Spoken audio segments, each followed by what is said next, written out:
I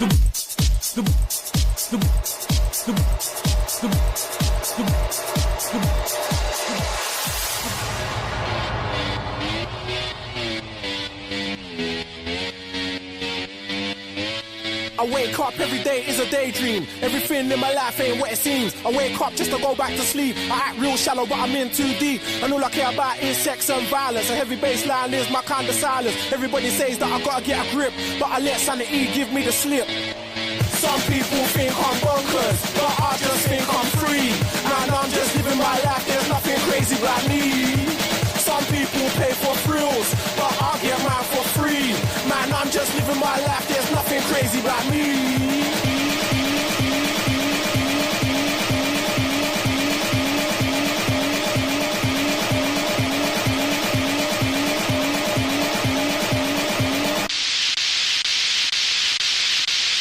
Bonkers.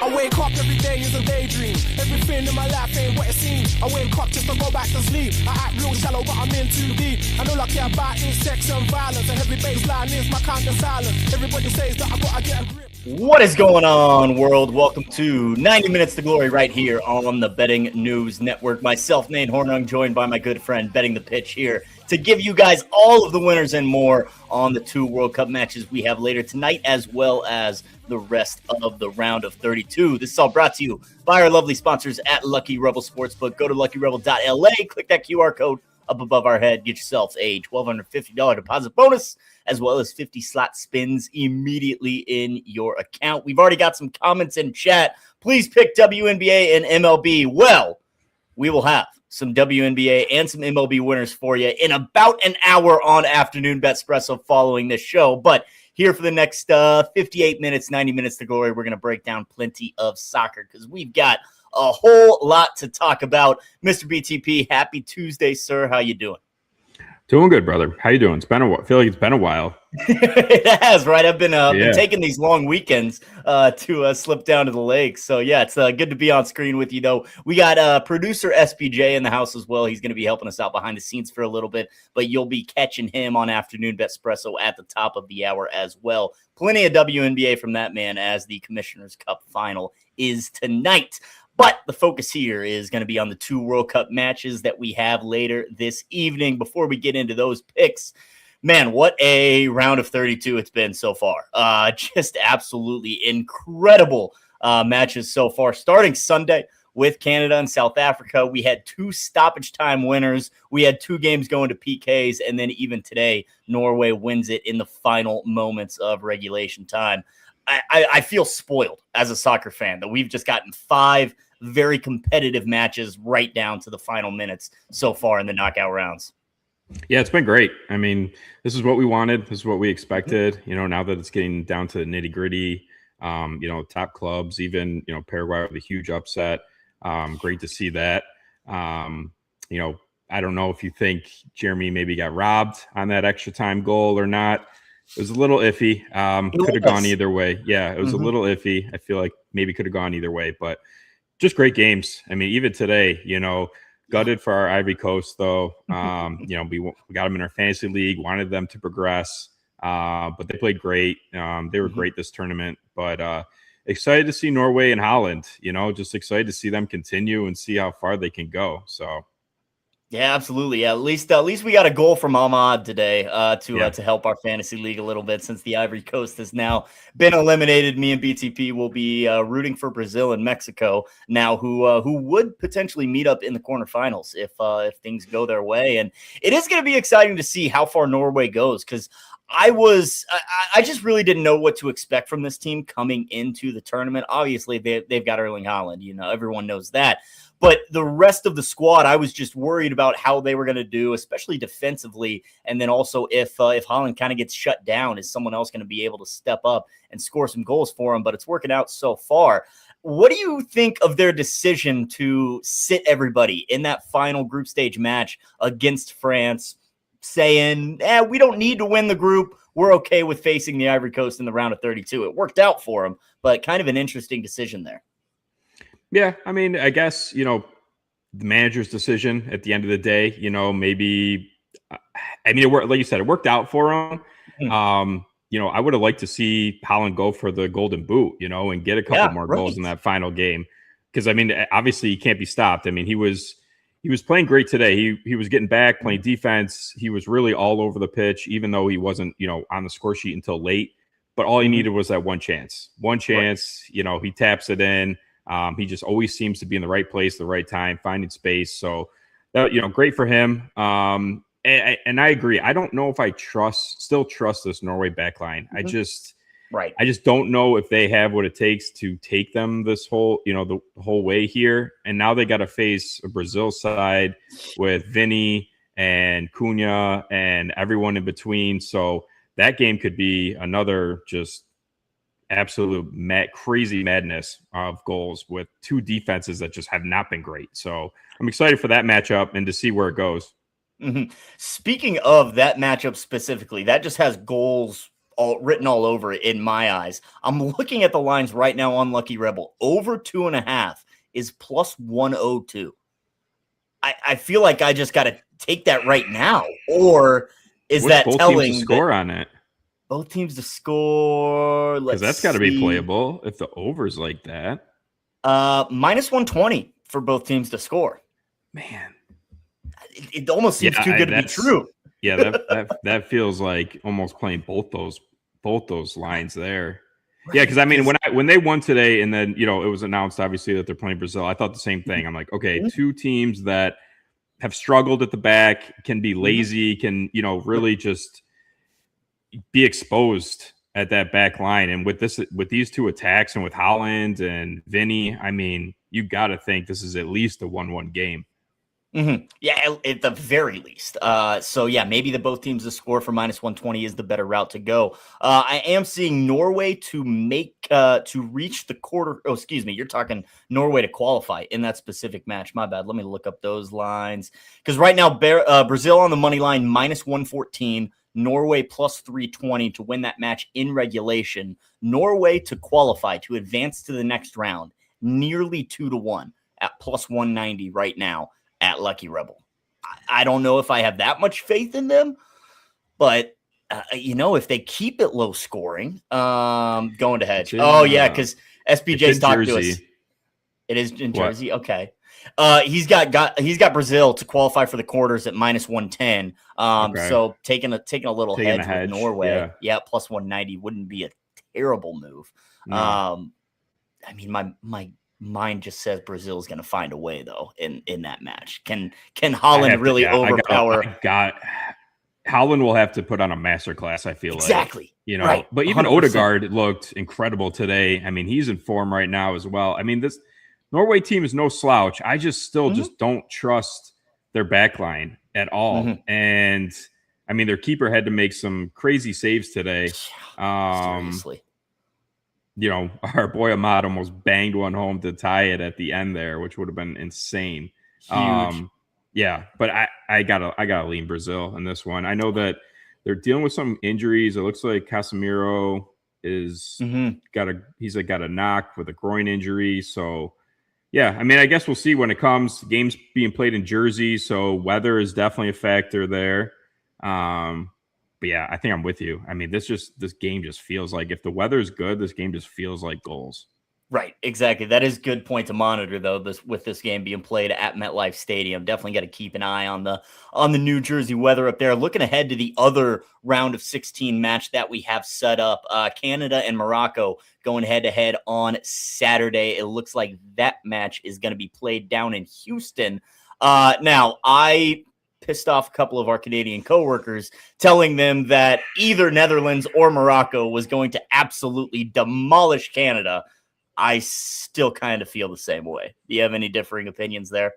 No, I think this Morocco team is way better than this Canada side, and I think they just roll past Canada in this one. I being the World Cup and being how I don't think we'll get many knockout matches that are like real blowouts. I'm sure it'll be close, unless this France game today becomes a blowout against Sweden. But I don't feel like we'll see many of those. But this Morocco team is very good, as you know. I mean, they went head to head with the Dutch last night. I know you're probably heartbroken today, but what a game that was. But yeah, I just feel like this Morocco team is they're underlooked. I mean, not a lot of people talk about them, but they're so, we talked about what they did 4 years ago, and they're better in attack this year. So, I mean, just making a run in this tournament is just expected, in my opinion, from them. Yeah, and I mean, things are, I don't want to say somewhat easier for them now that Germany's knocked out, because they're still probably going to match up with France anyways in the quarterfinals. So it's going to be tough. But yeah, I mean, and how about that Germany game? Who would have thought they were going to go down to Paraguay? Sure, they battled back and got an equalizer, even got a winner in stoppage time that got called back. And I'm just gutted for Jonathan Tah, man. I mean, scores the winner, or scores the go-ahead goal in stoppage time, gets called back, steps up to the plate when his team needs him in that PK spot, and sends it through the uprights. Yeah, dude, seriously. Hey, can we just stop having center backs taking crucial PKs? I'm sorry, SPJ. I know that hits close to home, man, but he sent that. I mean, that wasn't even close. But I was reading that there were other guys on the German side that didn't want to step up and didn't. I saw that today too. Yeah, I saw that today. Three guys passed on it. They didn't want to. Right. They didn't want the pressure. And I guess I get that to an extent. So good for Tah for stepping up and say, yeah, I'll take it. But I mean, I know I saw Leon Goretzka's name said he was going to pass. I feel like he would have probably been a better spot, but. I don't know. You know what? If that is the case, then props to him for stepping up, regardless of the outcome. Absolutely. Because a bunch of cowards on his team didn't want to do it. I mean, that's crazy in the World Cup for your country. Like, I get it, because the backlash and the outcome, if it goes against you, can be very harsh, and we've seen it before with players missing penalties for their country and things like that, and getting death threats and threats against their family and things like that, and it gets crazy. And I understand that thought process. But I mean, if you're one of the guys that, takes penalties or has taken penalties before, I mean, you got to step up, and you got to at least try. And I feel like that's, everyone's been dreaming about being in that spot, right? Your entire country's behind you. The game's on the line. I want to be the one to step up and knock it down. And yeah, like you mentioned, there's plenty of backlash that comes with it, but I don't know. I feel like the reward is too big to pass up there. So you're absolutely right. Thinking about it, like as a kid growing up in the driveway, it'd be like, playing street hockey for me, and it's like, 10 seconds left, you got the puck, you're going in on goal, he scores in overtime and they win, like that's like the dream as a kid. So I never even thought about that. That's a great point. Yeah, hitting the buzzer beater on the driveway as time's expiring. Yeah, no, same concept right here. And nobody on this German side wanted to step up. So, Jonathan Tah, maybe work on your PKs a little bit. But also, he had never taken one in a professional competitive game. I saw that as well, which is wild that he's the one to say, okay, I'll do it. Never done it before. World Cup, his first PK is a World Cup, like elimination kick. Yeah. Right. And, factoring all that in, it doesn't surprise me that he sent it to Mars. Because, there's a lot of nerves involved there. So, but got to give him his flowers for at least stepping up and taking it, even though the result didn't necessarily go their way. Angers, I appreciate you being here, sir. Do you need to get back to work, though? Because I don't want my brother having to pick up your slack if you're tuning in to the 90 Minutes to Glory. Appreciate you being here, though, regardless. I bet that Morocco-Canada game will be close on the score sheet, but Morocco will have the ball and be in control the entire time. I see that's how Canada's probably going to play it. Canada's going to want that to go 0-0 through 90 minutes and then try and get one in extra time or a PK shootout. But I'm with you. I think Morocco will probably dominate the stat sheet as far as that goes. And then, all right, yes, I did wear all black today for the Dutch's funeral, unfortunately, because they were not able to get past Morocco last night. I mean, a great moment, Cody Gakpo scoring that goal for the Dutch to put them in the lead, just 2 days after losing his unborn son. Absolutely incredible that he was able to play and let alone score the go-ahead goal for them. And unfortunately, after that, they just played to hold on for the next 20 minutes. They were not being aggressive. And I get Morocco was pressing and being aggressive like they needed to, but the Dutch just kind of sat back and took it and, tried to just kick ball, clear it away rather than maybe possessing it out of the back a little bit. And it turned around to bite them in the ass. And Morocco scored in stoppage time, ended up absolutely dominated extra time as well. That was just all Morocco. I can't even believe we made it to PKs, to be honest with you. And how about Somerville's PK? Bono didn't even have to dive to save it. He made the standing save. It's like he knew exactly where he was going. Exactly. I mean, that is like when you're watching that is like a keeper that just, this is where this guy's going. I don't even have to dive. Yep. Yeah. Clearly did his homework, knew he was getting there. He had just missed the save because he dove against, it was it Weghorst, I think, right before, beat him high. And so, he kind of had a thought of, okay, maybe Somerville's going to go here. I don't need to dive. I don't want to get beat high again. And it worked out because he just put his left paw up there and smacked that thing down. So, yeah, I mean, it was a great game. I mean, I think we've seen it though in this tournament with teams scoring that first goal and then just trying to see the game out, and it just hasn't worked out in this tournament. No, it just has not worked out. We've talked about it constantly of these, injury time goals, these last minute goals to tie the game, and then the team goes on to lose, or the draw costs them the 3 points that they needed to advance in the group, or whatever the case may be, and it just hasn't worked out. And as soon as Netherlands scored.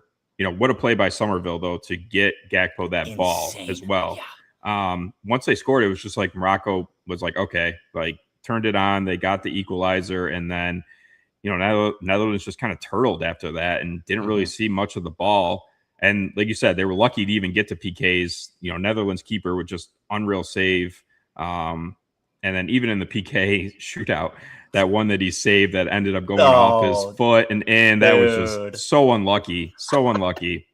He didn't, if he didn't move, it would have stayed out. Like it was the movement to try and where'd the ball go? Yeah, it was like the movement with his hands to like go to like almost like slap it, which ended up going under him. And then like him moving his feet naturally just kicked the ball right in. Crazy. Exactly. If he just rolled over, he might have avoided the ball and it might have stayed out of the net. But just a brutal watch, especially being a Dutch fan here. It was tough to have it come down to that. And I mean, that is the beautiful game. It's so beautiful, but it's so cruel that these games have to come down to PKs like that. It is what it is. How was the Tunisia game? I don't think I've seen you since then. No, probably not. No, man. I know I saw some videos on X of you chugging some beers in the stands, which was awesome.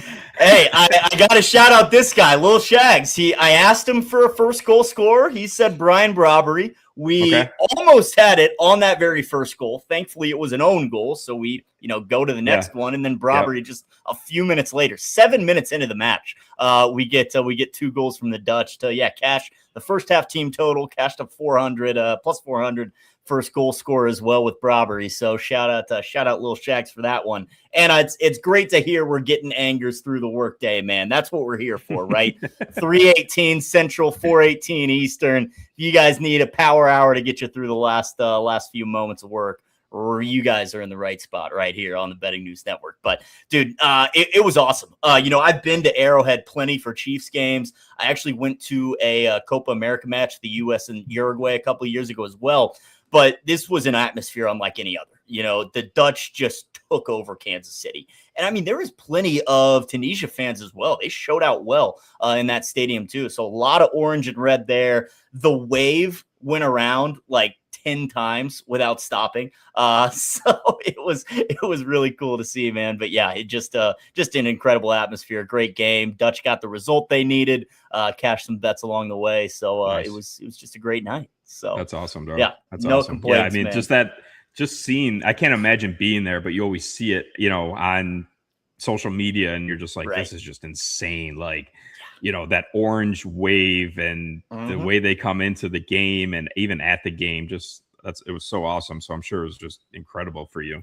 It was blinding, all the neon orange all over that stadium, which I think I said it on a show last week, is orange is not really a color we get here in Kansas City very often. You did say that. Yeah, it's cool to see, man. But electric atmosphere. It was awesome. Bradbury first goal might have been the loudest Shaggy's ever celebrated. I'm not gonna deny that. I'm not gonna argue with that. Look, I get hyped up for Chiefs games, all right, but that there was nothing like that, man. Nothing like Bradbury's first goal. I think I might have dislocated my little brother's neck just shaking him really fast. But it's great time, man. Great time. He lived to tell the tale. So we're all good there. But awesome. No, great match. Absolutely phenomenal. And we should have a couple of very exciting matches tonight as two more World Cup games are on the slate today. First one in MetLife Stadium, actually in East Rutherford, France and Sweden. France, a big heavy favorite here, minus 340 on the money line over this Swedish team. Do you have any bets in this game? How do you see this one going? Is it just going to be a French tidal wave? I mean, that's what I'm feeling. I gave out the over 3 days ago when the line came out. So I took over 2.75 at minus 130.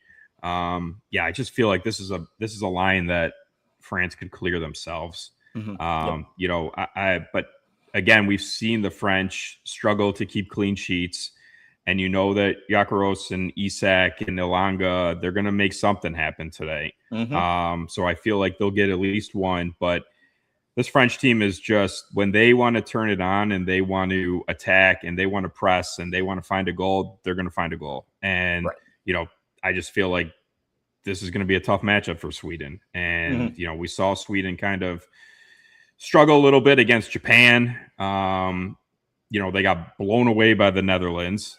And, their only win in the group stage was against, a poor Tunisian side. So, this French team is class compared to any of those squads. So, I just feel like it's going to be one-way traffic tonight. Yeah, the only team they face that's somewhat comparable to France is the Netherlands, and we saw how that went. Put up a 5 spot. So exactly, and they could. I feel like the French could do just that, if not more, if they wanted to. I feel like. Oh, that's exactly how I see it, man. I went with France on the money line and both teams to score at plus 165. And in my opinion, the sweatiest part of this is going to be Sweden finding the back of the net. I endorse any bet on France in this match over their team total minus the 1.5, France and the over 2.5 in a parlay, however you want to play it. I think France is the side here for all the reasons you said.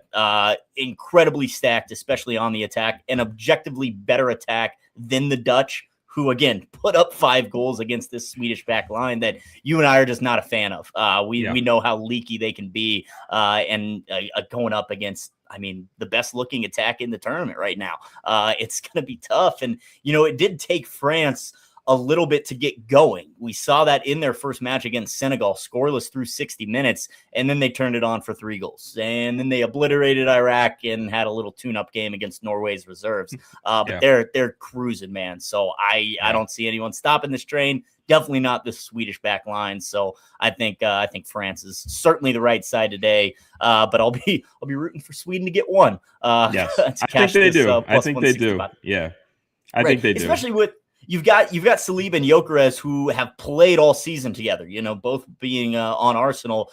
They are familiar with each other's tendencies on the pitch a little bit. I kind of lean with Victor being able to exploit that a little bit more. Maybe Saliba's expecting certain runs, certain movements, that kind of thing. And Gyökeres being the offensive guy in control will able to combat that and switch things up. So, but France on the money line and both teams to score from me. Yeah. I think just Isak and Ilanga on the wings are they're going to find space. They're going to get balls into Gyökeres in the box, and something's about to fall in. I would be shocked if Sweden did not score, because they're going to be most likely playing from behind. The game's going to be wide open. They're going to have to press and play aggressive. I like that play. I just think that Mbappe and company, especially Mbappe, after Messi got another goal off the bench the other night, he's got to be at least in the back of his head thinking, all right, I got to get at least 2 today, for Golden Boot or whatever. So And hey, Mbappe, if you just would rather assist to Mr. Dembele, I'd be okay with that. With my 33-1 Golden Boot ticket on Dembele, 4 goals. I mean, he's in the mix right now, but we'll see if that continues or not. I have that Due Golden Boot ticket. Okay. Because it was, I think it was like plus 5,000 on other books or something like that, and I found it on Hard Rock at plus 20,000. Wow. So I put, just a little like 0.1 unit on it, just for fun. But he just hasn't played enough. I mean, he scored last game. He's not starting tonight. It looks like Barcola is starting on the wing there. Oh, really? Okay. Yeah. So they got Dembele, Olise, and Barcola with Mbappe up top. So no Due starting on the wing there, which I was kind of surprised by. But Barcola's been playing well. I mean, again, France just has so much depth. It's like, no matter who they put in there, it's like just class at that position. So, because like you said, you got Due coming off the bench. You got Cherky on the bench as well. Yeah, Cherky on the bench. I mean, like that. He hasn't seen much time, and he's just. And we saw what he did, in his domestic league. So just crazy. Exactly. Yeah. No, just very, very deep. So many attackers to choose from this French side. So rolling with that front four: Mbappe, Barcola, Olise, and Dembele tonight. We'll see if that works out for him. Sweden with 3 in the back, which we'll see if that works out for them or not. I feel like they know that they are going to have to go for it. They're just going to have to. I mean, you're just not going to be able to sit back and stop this French attack. No, and you're going to have to. I mean, you're going to have to score. I mean, maybe they try and get that first goal and then try and sit on it. But even then, it's like you're going to have to go. You're going to have to score multiple against this French side. We already talked about on the show that one goal early lead. It does not work. No, it worked. It worked out for Paraguay hardly. They almost bit them in the butt, but we'll see what happens. But I just think it's going to be a France domination. I think I wrote 4-1 at plus 1,300 for a correct score in my article. That's what I have too. BNN.com. Hey, I gave that out last night at 4-1. So I love it. All right, there you go, folks. 4-1 France. You heard it here first. That would be awesome. Yeah, credit 90 minutes to glory, please and thank you. Prize Picks Wiz, first time here. Appreciate you being here. Stick around. We got plenty more content coming your way. Not just the soccer for the next 33 minutes, but we got WNBA and MLB and maybe some more on Afternoon Betspresso at the top of the hour. All right, France and Sweden, both all over France in this one. What could go wrong? Moving on to the nightcap as Mexico takes on Ecuador south of the border in Mexico City. Now, I am flabbergasted that Mexico has a plus sign next to their money line. And maybe that's just me, but I could not hit Mexico money line at plus 130 fast enough. I just think this side is way too good. I've got very little faith in Ecuador offensively, especially. Defensively, I do think they're able to hold their own. But like we talked about with Sweden and France, I don't think this is a match where you're going to be able to hold Mexico scoreless. You're going to have to keep up with them. And I think Mexico gets the job done in 90 minutes. So I took Mexico on the money line plus 130. I also took them to win to nil, Mexico money line, and both teams to score no for a half unit at plus 226. Just again, no faith in this Ecuadorian side. They didn't score against Curacao. They didn't score against the Ivory Coast. They got 2 against Germany. Yes, they got 2 against Germany's best 11. But do we really think Germany was giving their best effort in a match that didn't matter to them and mattered a whole bunch for Ecuador? I don't think so. So I think Mexico wins this 1-0 tonight. This is a tough matchup for Mexico. This, to me, in my opinion, this is probably the worst draw they could have gotten because they're playing. One of the benefits that Mexico usually has is playing at altitude. And Ecuador are a team that play at altitude and are perfectly comfortable doing that. So that advantage for them is out the door. Okay. I know you haven't been high in this Ecuador side. I just feel like this is a game. I don't have a play in this one. I have no lean. I really could see it going either way. It feels like a 0-0, 1-1 extra time type match, in my opinion. Aside from the fact that Germany didn't really need that last game. They still put out a full squad. Ecuador still produced 1.27 xG versus Germany's 0.65. Yes, they didn't score versus Curacao, but I mean, it was just pure domination. That keeper had just an unreal Right. game. And then the Ivory Coast one was very close. I mean, it took a beautiful Ahmad goal for that game to see, Ivory Coast was obviously the better team in that match, 1.52 xG versus 1.01 for Ecuador. But I just feel like this matchup is a tough one for Mexico just because of, where Ecuador plays, how they play, the style they play. If I had to pick a side, gun to my head, I'm picking Mexico. But I feel like this is a worst case scenario draw for them. Fair. Okay. I mean, yeah, I don't have much of a rebuttal other than I just very high on this Mexico side. One of two teams to not concede a goal throughout the group stage matches. Mexico and Spain were the two teams, and Mexico did so by winning all three matches. And I think they did rotate plenty in that final group stage match, but I feel like that also kept the momentum rolling for them in a match that, again, didn't mean anything for them, but they still got the win. So I think the vibes are high in the locker room. Now, what do you think about all the Mexican supporters outside of the Ecuador hotel last night, keeping them awake? I mean, they might be a little tired, right? I mean, I've seen that before, and it's like, I feel like it's never really panned out to anything. I've never really seen like it's just a talking point for us. It is, which is, and I love seeing it because here it is, a beautiful game, and these fans are just so passionate. They'll do anything, just setting fireworks off or gunshots, anything to get an edge, anything to keep. Yeah. So, but I've never, I like this Mexico side. We're high on them before the tournament. Obviously their path through the group stage wasn't anything special. I mean, they played South Africa. They played a South Korea team that just clearly just struggled.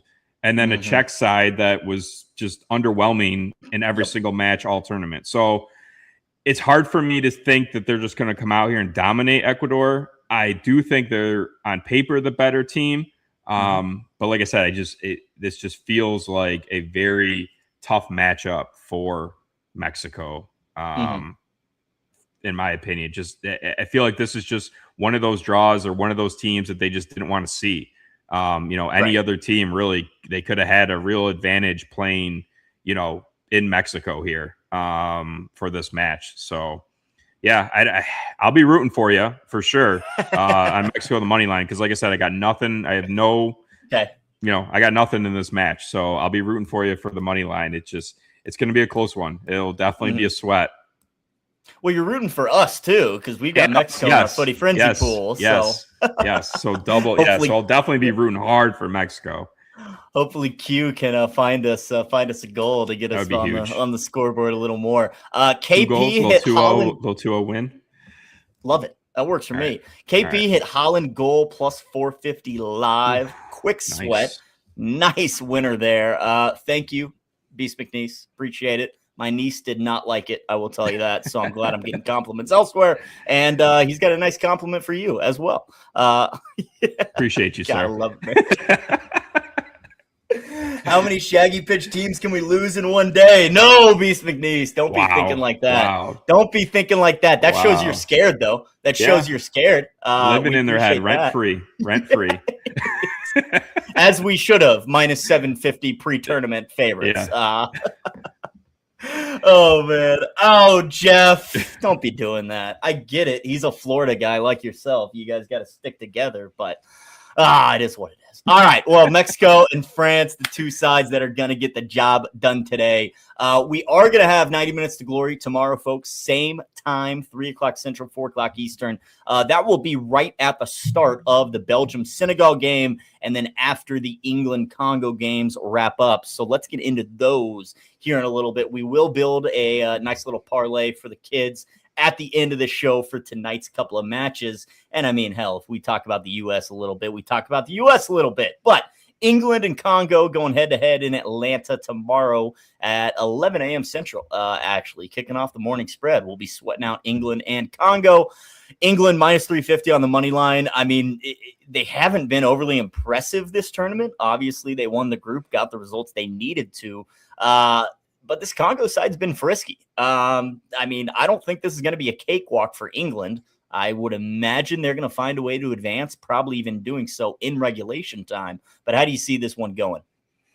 Yeah, I feel the same. I mean, aside from England's match against Croatia, the other two weren't really, I wasn't really impressed. You know, like, yes, they dominated versus Ghana.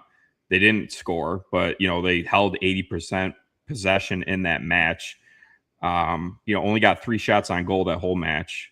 You know, holding that much possession and not getting quality chances is kind of crazy. And then they beat up on a Panama side, again, holding almost 70% possession and scoring 2 goals, you know, in the second half. You know, Jude kind of took over that second half. Yeah, I don't know. Like, I'm not gonna have a play for this one either. But like, I want to lean. I'm trying to look and see what it's at right now, but Congo's spread, what it's at the moment. Because I feel like I just feel like they're gonna keep it close. So like +1 in Congo plus 1.5 is almost even money right now. Yeah, minus 105. I'm seeing.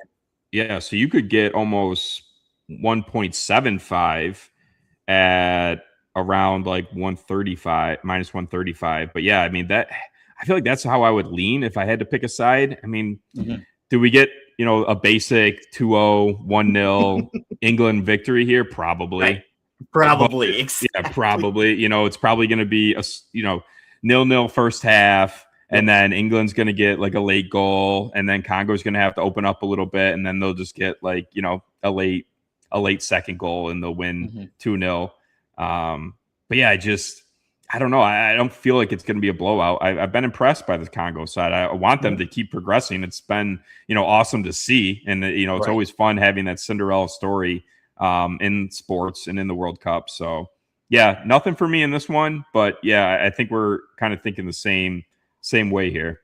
Yeah, absolutely. I mean, cool to see this Congo side obviously went toe-to-toe with Portugal, earning the draw in that first group stage match, nearly earned a draw against Colombia as well, eventually losing 1-0, and then came from behind against Uzbekistan to get the win, get the 3 points, and move on to this round of 32. So got to give credit where credit's due. But now you got to face England. And I think you kind of said it perfectly as far as that game script goes. I think we're scoreless at halftime. I think Congo can hold strong defensively for the first 45 minutes. Eventually, England probably going to flex their muscle and get one, and which, yeah, leads to Congo being more aggressive, and maybe England does get a cheap one later in the match. But I'm right there with you. I see it being 1-0, 2-0 England. I don't hate that Congo on the spread, though, at +1.5, or even the +1 and 175, if you'd like to go that route for a little extra juice, because England has not been a team so far, at least, that's going to wow you with multiple goals and a ton of great chances, aside from that game against Croatia where they put 4 in the back of the net. But I think Congo defensively will be able to hold their own, especially because, I mean, they like playing 5 in the back already, so they're going to make it tough for you to score regardless. But given that this is a round of 32 knockout round match, it means that much more. So I think they come to play. I think they'll surprise people, but eventually I do think England is going to find a way to get the result. I agree. Yeah. We'll see what happens. But that brings us to our next match on Wednesday, which, again, this one is going to be kicking off right as soon as this show kicks off tomorrow. We'll be sweating out the first half with you guys as Belgium and Senegal go head-to-head out in Seattle at Lumen Field. Belgium a slight favorite in this match, +120-ish on the money line. Senegal for about +245. I really like Senegal. And I'm trying not to have, recency bias of how terrible Belgium looked in their group, even though they eventually won the group. I've been impressed with Senegal, and I think they can hold their own. I think they can keep it low scoring. We're seeing the over under 2.5 shaded towards that under at -130. So book's kind of alluding that it's going to be a low scoring match. But no, my head just leans with Senegal on this one. What are your thoughts here? Yeah, I agree. I haven't been impressed from this Belgium side. I mean, yeah, they beat up on New Zealand, that but you needed to.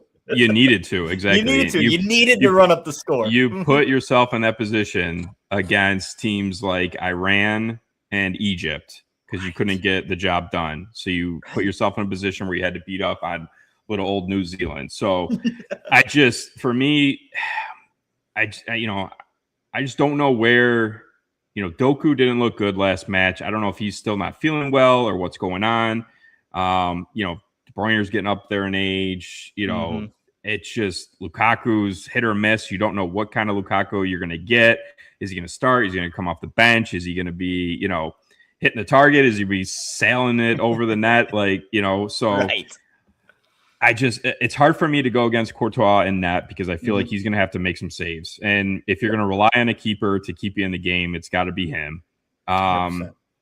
But yeah, I mean, that front three of Mane, Sarr, can't think of the other guy's name right now, but yeah, I just feel like they're going to take control of this match. I feel like they're the better side. They've kind of been a little, unlucky in their group stage. I mean, they had to go against France and Norway. So, I mean, right. Two really tough opponents. They held their own against France in the first half, and then France kind of flexed their muscles, like you said. Norway was back and forth. That game could have gone either way. And then they had to take care of business versus Iraq, and they did just that, and they completely dominated them. But yeah, I like the Senegal side. I feel like they're very structured. They have very good attack, and they should be able to break down this Belgian back line, fairly easily. I like the both teams' to score line at minus like 120. I'm waiting to see if Senegal plus half comes down a little bit, because right now it's at like minus 140. If I could get that like at minus 130, I like that, because I don't think Senegal lose this match. Worst case scenario, they draw and they go into extra time. So like I would like that one to come down a little bit, just a little too juicy for me at the moment. But that's kind of where I'm leaning in this one. Yeah, no, I mean, I see it the exact same way. That third guy is Nicholas Jackson is the other guy up top for Senegal, that Bayern Munich forward. I had to look that up too. Belgium's goalkeeper is 34. Courtois just turned 34 in May. Question from KP there. Senegal game will come down to Nicholas Jackson staying on side for once. Fair point, Anchors.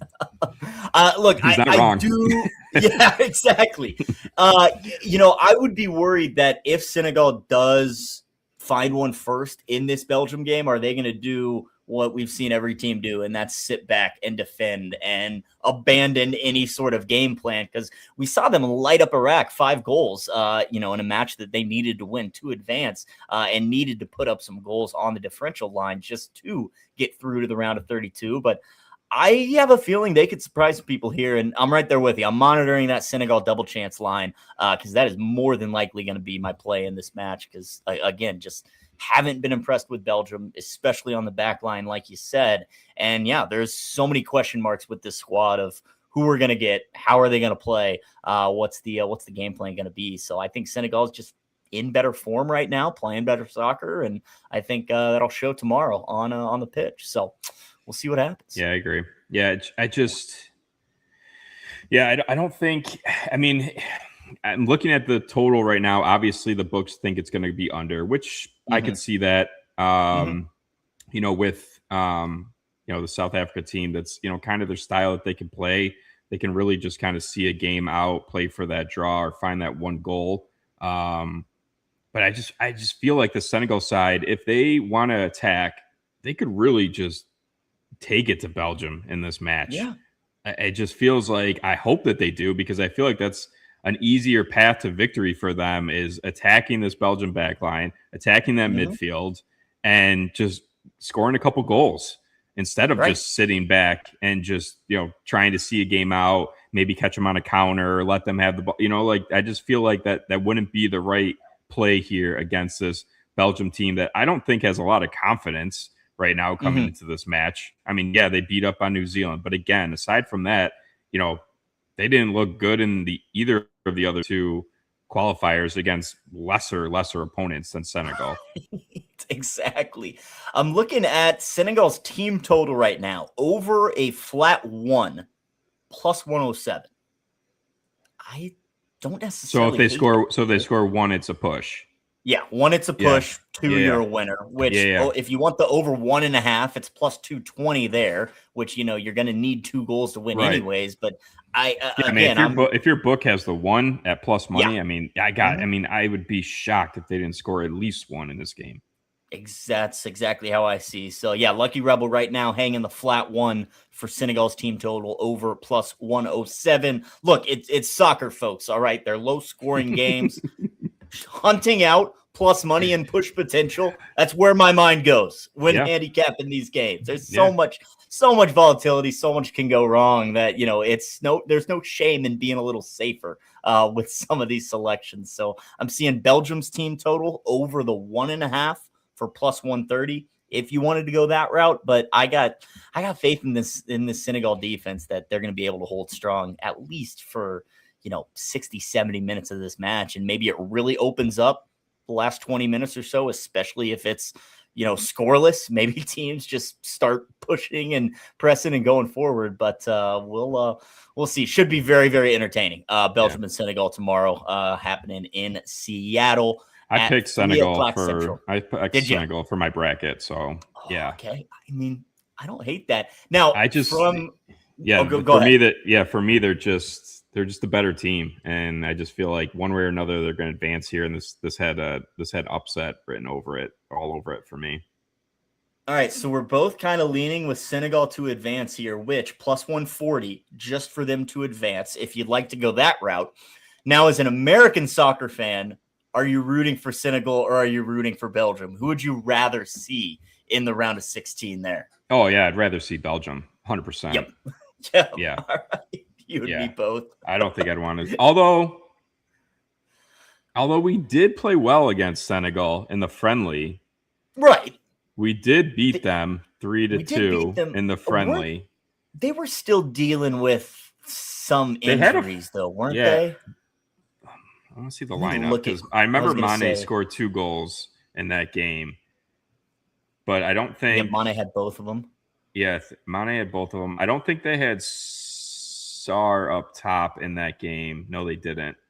So I think they were missing Sarr, which is a big miss for them. Mm-hmm. That's a big miss, and especially right now because he's playing phenomenal. Right. But yeah, I mean, I remember look like it because USA played really well against them in the first half.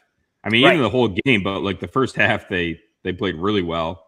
And then they made their subs at halftime, and Senegal ended up tying the game. But then Balogun got a late winner.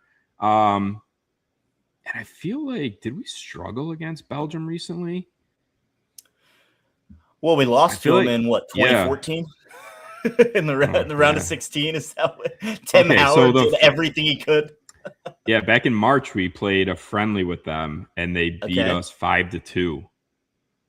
Huh.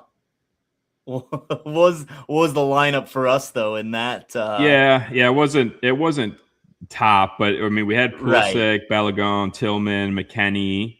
I mean they had a full squad for the most part. Actually, they didn't have Courtois in net. Yeah, we had Tessman, Robinson. Yeah, so I don't know. I mean, maybe we match up better with Senegal.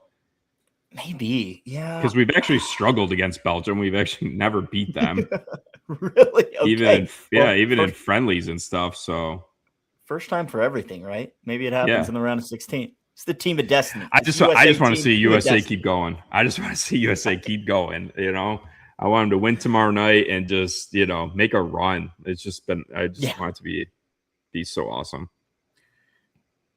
And I came into this tournament with very low expectations for this U.S. squad, given the group we were in, given the I had some issues with the roster Ponch put together, but clearly they're playing well, right? He's doing something right. They are all just moving as a unit in the right direction. And I mean, even our B team went toe to toe with Turkey, with Turkey's top squad in the final group stage match. So yeah, we're primed for a victory. And look, I'll sacrifice my plus 170 round of 32 stage of elimination bet. All right. I will sacrifice that for the U.S. to move on, as assuming we make a run. Don't lose in the round of 16 if you win this one, please. That'll leave a bad taste in my mouth. But I'm with you. I'm very excited to see how far we can go. So it'll be interesting. But USA and Bosnia tomorrow night. USA pretty heavy favorite. Now we are going to be able to talk about this game tomorrow, but just quick little snippet. What are you feeling for this USA Bosnia game?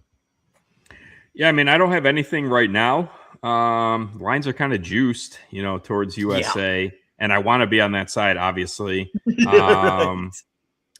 I kind of like. I found Pulisic to score or assist -110 on a book. I kind of like that. I feel like he's gonna. He looked great coming off the bench against Turkey, so I don't think health is going to be an issue. Right. I mean, he looked great. He looked great in the first half against Paraguay. Just total game changer when he's out there for them. So that's kind of where I'm leaning right now, but nothing official there. But I think USA wins this game and advances. Fair. Yes, Beast McNeese, I am very nervous. I'm also more upset that I got a freaking horrendous line because I'm sitting with +170 basically for Bosnia to advance. And all of you could get Bosnia to advance at +400 basically. So I'm sitting with not only a terrible number, but also an unpatriotic ticket right before July 4th. So yeah, it's making me feel some type of way, man. Let me tell you. Very nervous, hoping it's a loser. I'm hoping it's a loser. All right. I'll make money in the group stage futures regardless. So I'll sacrifice this one for the betterment of the country. No need to thank me. No need to thank me. Oh, you guys don't need to call me selfless. Stop it. Stop it. You're fine. We appreciate your service. Exactly. All righty. Well, we got about 9 minutes left on this show. But don't go anywhere, folks, because Afternoon Bet Espresso will be live at the top of the hour, breaking down the WNBA and the MLB and so much more. But before we let you go, we got to find a parlay for the kids. So let me pull up the old No Fun book and see what we can come up with. Now, did we want to?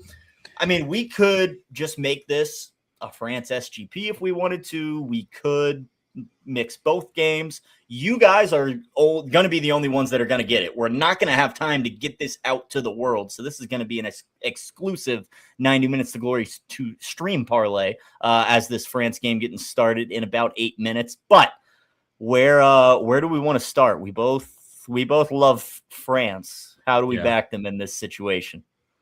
I mean, I feel like their team total over 1.5 is somewhat playable for a parlay piece. I would think so. Let's see. Mbappe to score.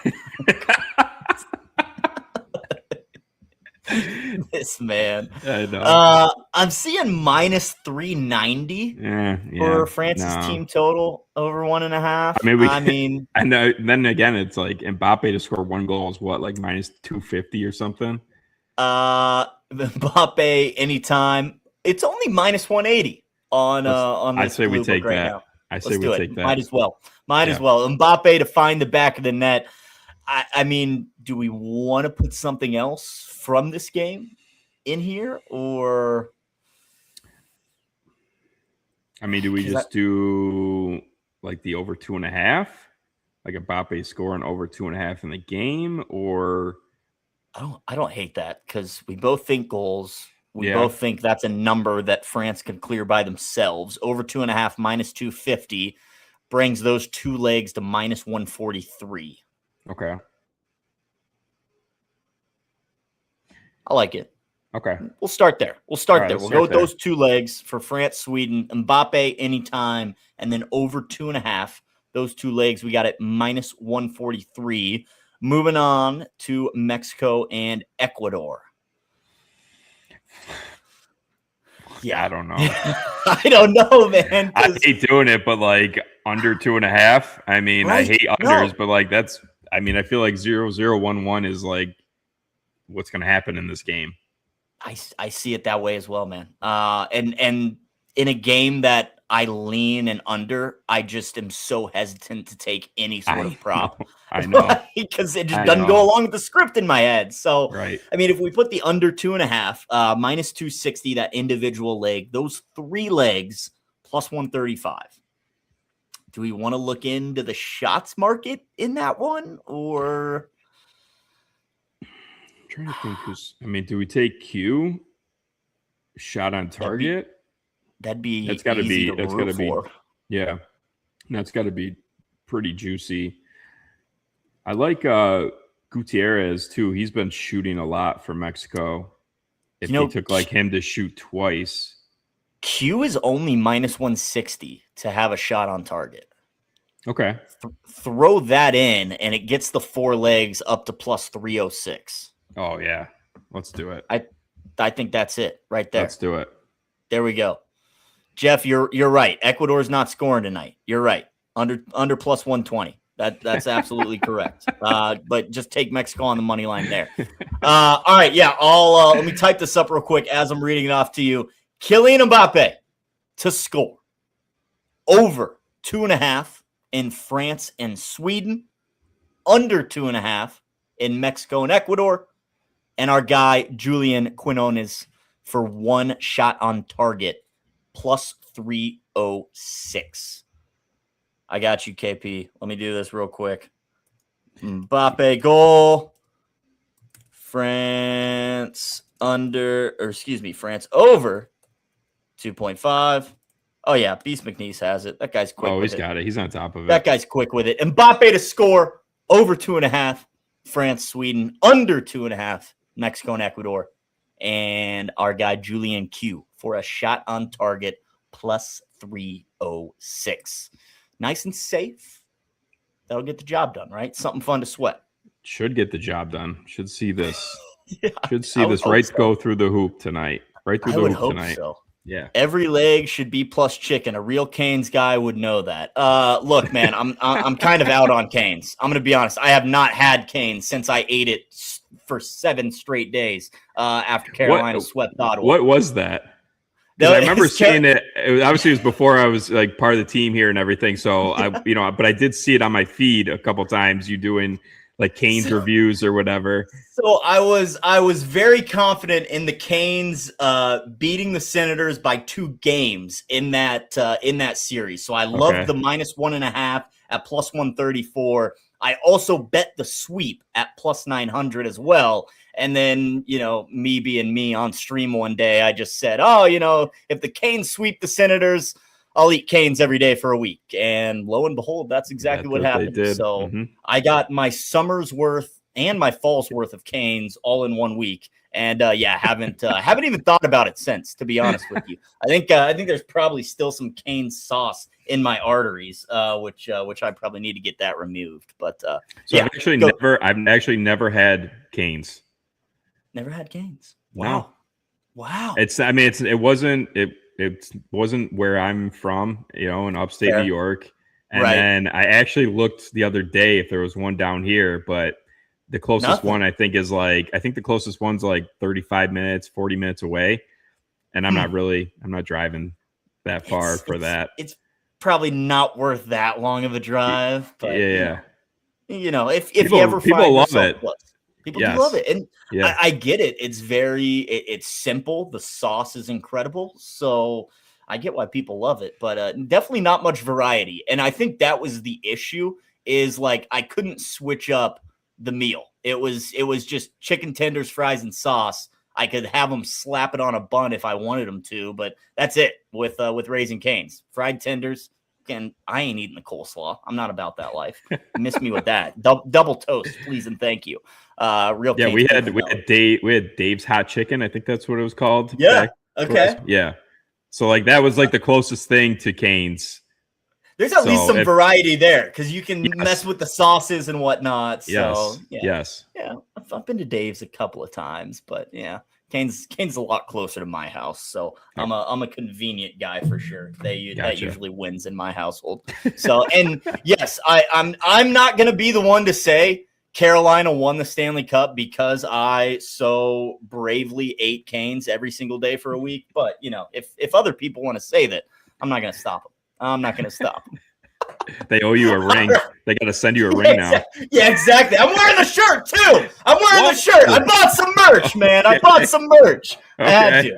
I've just adopted Carolina as my NHL team now. So we'll see if they can repeat next season. But that about wraps it up for us here on 90 Minutes to Glory. Appreciate you guys being here as always. One more time, the parlay for the kids. Mr. Beast McNeese put it in chat for us. Mbappe to score over 2.5 in the France and Sweden match, under 2.5 in Mexico and Ecuador. And our guy, Julian Q, to have one shot on target, plus 306. I am all over Mexico tonight on their money line, on them to win in shutout fashion. And actually, I didn't mention it on this show, but I did on the morning spread. I actually have a 2-unit play on Mexico and France, both to advance at minus 125. If you want a plus sign, just take France on the money line, Mexico to qualify. That'll get you to plus 105. But that's what we're rolling with tonight. Mr. BTP, any last words for the kids? No. Go France. Go Mbappe. France. We need some goals. Go France, go Mbappe, and go Mexico, please. And thank you. I'll see you guys tomorrow morning on the morning spread. BTP joining me on 90 Minutes to Glory, same time, same place tomorrow. But right now, Afternoon Bet Espresso is live. There is a gaggle of dudes down in this stage, so we're going to let them up here. They got plenty to talk about, so we're going to get off the screen and let them up here. Afternoon Bet Espresso live right now on the Betting News Network.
Another hour right here on the Betting News Network. Excited to have you guys with us. We guys enjoyed the last hour with 90 Minutes to Glory, breaking down the incredible World Cup action that we've had rocking and rolling with you guys. We got you right here for another hour for your Afternoon Bet Espresso. That's Vsauce.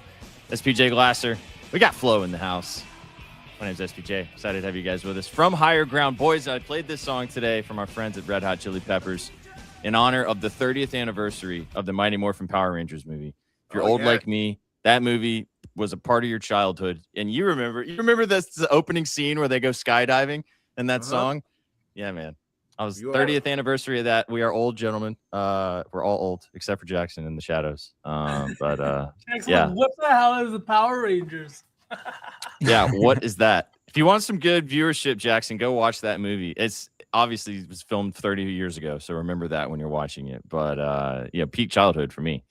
Oh my God, you're a man of amazing taste. The Power Rangers, like with the white Power Ranger and the green. Oh my God, it doesn't get better than that. Yeah. There was also that scene, I forgot about this part, where they had that like Xena warrior woman with the staff, and she had that green fit on. Whew. Prime, my little tiny 10-year-old SPJ was having a great time watching that movie. Man, I was young Steph was devastated when I think they had to save Zordon. I think that was the plot of the movie. Yeah. Yeah, man, I was devastated. Absolutely. V wanted us to play National Treasure today in honor of the huge news that we have in the NBA free agency that we're going to get to. We're going to have a fun show with you guys today. We're going to do the good, the bad, and the ugly. We're obviously going to talk a little bit about the World Cup. Those guys just talked about it for the last hour. The France game is about to kick off here, and then we've got one more game tonight between Ecuador and Mexico that we'll touch on. But we got the Commissioner Cups final. We got Flo in the house. We're going to talk about what might go down in the Barclays Center a little bit later this evening between the Liberty and the Aces. We got the Diamond lads. We got PJ talking about what's going to happen on the Diamond. We got Vsauce telling us who's going to go deep and then we're going to cook the parlay to give you guys the moves. Brought to our sponsors at Lucky Rebel. You guys can click that QR code and bet a little bit of everything that we're going to talk about with you guys today. And shout out to Beast McNeese in the shadows for pressing the buttons. But before we get into any of that, guys, V's got Don't Get Got today for the vibes. I do. Do you want to do that first to get the vibes rolling, and then we talk some NBA free agency, or do we just want to get straight to the goods? No, let's get into it a little bit. I feel like it'll be a good segue into some NBA news, maybe a little bit of World Cup action. Why not? Let's get into it. Okay, so the way I think PJ's played, Flo, I don't think you've played with this actively, but I know you're a man of mini game enjoyers, so I think you'll like this too. Chat, V has some categories for us. He's chosen something within that category. All we have to do on the screen is just don't get got. Don't pick the thing that he picked in that category. So chat, you guys can let us know what you guys think when V says the categories. Can't wait to see what Sauceman cooked up today. He said he's been in the lab since this afternoon, and I can't wait to see. Get after it, Big Dog. What we got? 4 questions, all really sports related, and one little tiebreaker at the end, just in case. But let's start it off with a little bit of a softball. Of the 48 teams to qualify for this year's World Cup, name me a team or / country whose name starts and ends with a consonant. Now, there's a bunch of teams you could pick from. You're going to have to think about it. Take a second. And just make sure it's not the same team that I first thought of. Because I put the first one that came to my brain when I wrote it down. So, Start and end with a consonant, yeah? I got mine. All right. PJ, I'll let you start us off. All right, I'll go with Portugal. PJ, you got. That's the one. Yeah. Sorry. I hate this game. I truly hate this game. Dude, that is nuts. Nobody else has to go. Gerald knew. Yeah, I did. I picked Portugal. Straight off the rip. Sorry, PJ. That's incredible. Yeah. Oh, my God. Just man. in case one didn't want to get accused of cheating, but that was nice, PJ. You and me were on the same vibe, though. It's nice. It's nice. Same wavelength. Nice. All right. Well, it's Flo. We're safe. We don't have to say anything. It's great. Beautiful. I love No, it. you're good. I hate those ones. Works The ones out. where you're really thinking you can't think of an answer. It's nice when somebody just, provides you a softball. All right, It's really next funny the more we play this game, how people are starting to. There are people that like it, and there are people that vehemently hate this game. I feel like PJ's joining Shags in the hatred of this game slowly but surely. I mean, that was impressive. And what's funny, too, is I'm going through the other teams, and every team I'm thinking of is like a vowel at the end. So I was like, you know what I mean? It's like Portugal and Brazil were the only ones, and I went with Portugal. So there we go. There it is. It took me a minute too, but all right, next one. With all the trade news and everything going on, right? Not just this year, last year. I feel like over the last few years, every team has a list of untouchables. Now, obviously, you've got your superstar untouchables, guys like Jokic, guys like Donovan Mitchell, or whatever you want to say, right? But I want to talk about guys that you guys, if you were an NBA GM today, for any NBA team, if there was one player under the age of 24 years old, 23 and under, who you would deem untouchable on your roster. Now, this isn't you are GM of that team, but if you were building a team today, name me one player under the age of 24 years old that you would deem untouchable, untradeable, unmovable. And then remember, think about who do you think I would deem untouchable, unmovable, and who I would pick. Because I think I picked the most unmovable player in the NBA right now in that age bracket. Yes. So am I leading off here? Go ahead, Flo. I'm gonna throw out the name Cooper Flag Okay. Maybe because there's like a giant elephant in the room, and I just want to go to the opposite end. I want to be nowhere near it. Okay. Honestly, that's the one name I didn't even think of when making this list. Isn't that insane? Wow. Wow. That was the first name I thought of. And that was the name I was going to say naturally. So really glad I stuck with Portugal. That's awesome. Okay. Okay. In honor of that, PJ, I'll let you go last this time. SPJ? I'm going to go Cade. Is Cade under 24? He is, right? 23, I believe. I think he's 23, isn't he? Wow, that's a great call. I didn't realize this was that. Yeah. Pretty sure. I didn't think that either, but yeah, I like that. 100%. Jackson All right. Beast, can you double check me here? While he checks, PJ, who would you deem? If he's young enough, I was going to say Cooper Flag and then Paolo is my second one. Oh, Paolo is. Yeah, Paolo is actually 23 years old. Yeah, Paolo is 23 years old. I like that too. My answer was Dylan Harper. Everybody survives this round. Oh, Dylan Harper. Okay. After the NBA Finals and after everything I just saw, he's been on my mind quite a bit. Pause. But he's been on my mind quite a bit as the off season's progressed. no Wemby, huh? I thought. I was about to say, I Wemby. thought you were going to say Wemby. Yeah, me See, too. that's the thing. These chalky guys didn't really come. Cade, even a guy like Paolo, Cooper Flag. I was looking like, dude, guys I had on my list, a guy like Jamal Shed, who the Raptors just made untouchable in the news with Kawhi. Obviously, they didn't have to move off of him either. They ended up keeping him. But, I mean, we'll talk about that news in a second. All right. With the NFL coming up, training camp set to start in just under a month here. There was a lot of change this offseason, a lot of change on the sidelines, especially. 10 new head coaches were hired this year. Who was your favorite hire of the offseason? Or pick one of the 10 hires from this offseason. Okay. Okay. SPJ, you're going to have to go first on this one.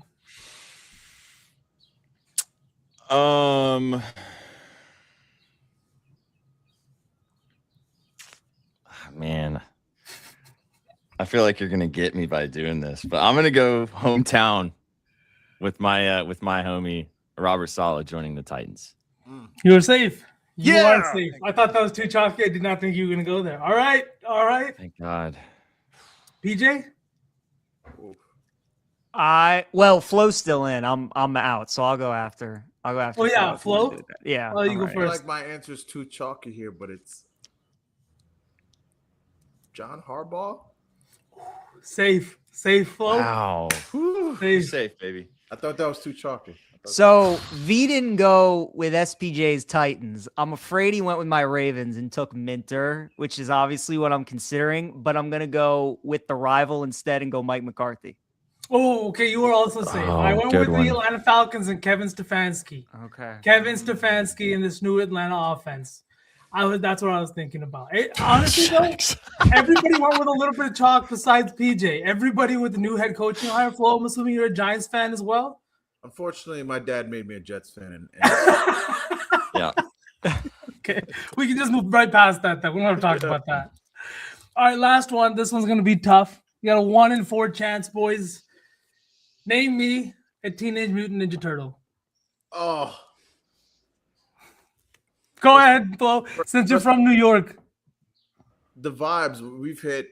Power Rangers and our Ninja Turtles. My childhood is alive, and my childhood. Complete, baby. Complete. I'm gonna go Donatello. Ooh, okay, safe. Flo is safe. Flo is safe. Oh, All Jesus, brains. dude. All brains from Donnie. I'm gonna take the chalk, man. I'm going Michelangelo. Ah, you got guys. I knew it. Sorry. I knew it. That's why I didn't do it. That's my He's the favorite coolest turtle. one. He's the Yeah, coolest see? one. 100%. I'm sorry, I was gonna boys. say Donatello too, man. Fuck. I was gonna go Michelangelo too if SPJ right, didn't well. take him. So He doesn't like Michelangelo. yeah. I thought it might be a little tighter there at the end, so I needed one that was definitely going to get you guys. Flo went a little bit in the opposite way with Donatello there, but Mikey's my favorite turtle, man. He's all vibes. That guy is all vibes. Oh, that was dope. We should have, dude. We should totally have some sort of like not Comic-Con, but like the next meetup we do, we should have some sort of like dress up of like all of our famous comic book character or favorite comic book characters. So Sook would have outfit changes. I'm gonna just say that he's probably listening to us right now in the shower. But Sook would have outfit changes. Oh, he's got wigs. We had an event like that, yeah.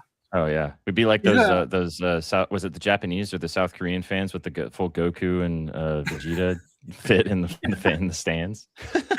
Yeah. You see with the man. Demon Slayer shrouds and stuff like that too. It's absolutely Oh, yeah. hilarious. Love it. All right, well that was Don't Get Got. Good job, B. Those were good. was awesome. DJ appropriately hates this game now. And Flo appropriately loves it. Yeah. Yes, That was a well played game. Yeah, that was Yeah. really fun. I love that one. Yeah. I'm just Yeah. glad I didn't get called first to pick Portugal.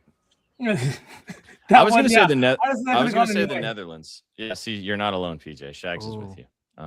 Yeah. Oh, Netherlands. That's Yeah, that's what I was rolling with. Unfortunately, the Netherlands had a sad day yesterday, though, as they lost in the World Cup. Before we talk Real quick, guys, did you guys watch the knockout rounds yesterday? We're going to talk NBA free agency and kind of react to some of the stuff we've heard today in the last couple of hours. But did you guys watch any of these crazy knockout round games yesterday? And obviously the one we saw this afternoon between where Norway got the job done at the death with Holland. No, Dude. I didn't get a chance to, unfortunately.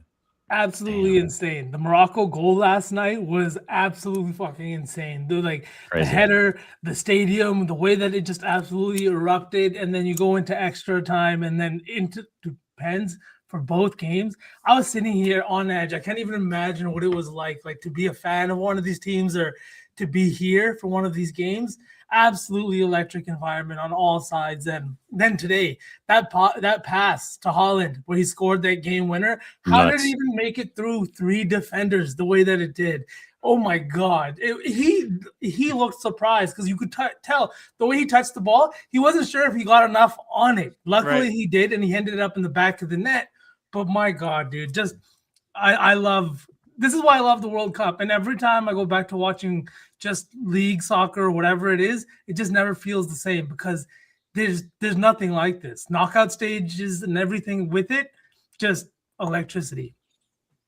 I watched all 3 games yesterday, all 3. It felt like each game was better than the next one. The 2 games I was most looking forward to in this round was Brazil, Japan, and then Netherlands, Morocco. And both games were absolutely awesome. That Netherlands, Morocco game was fantastic last night.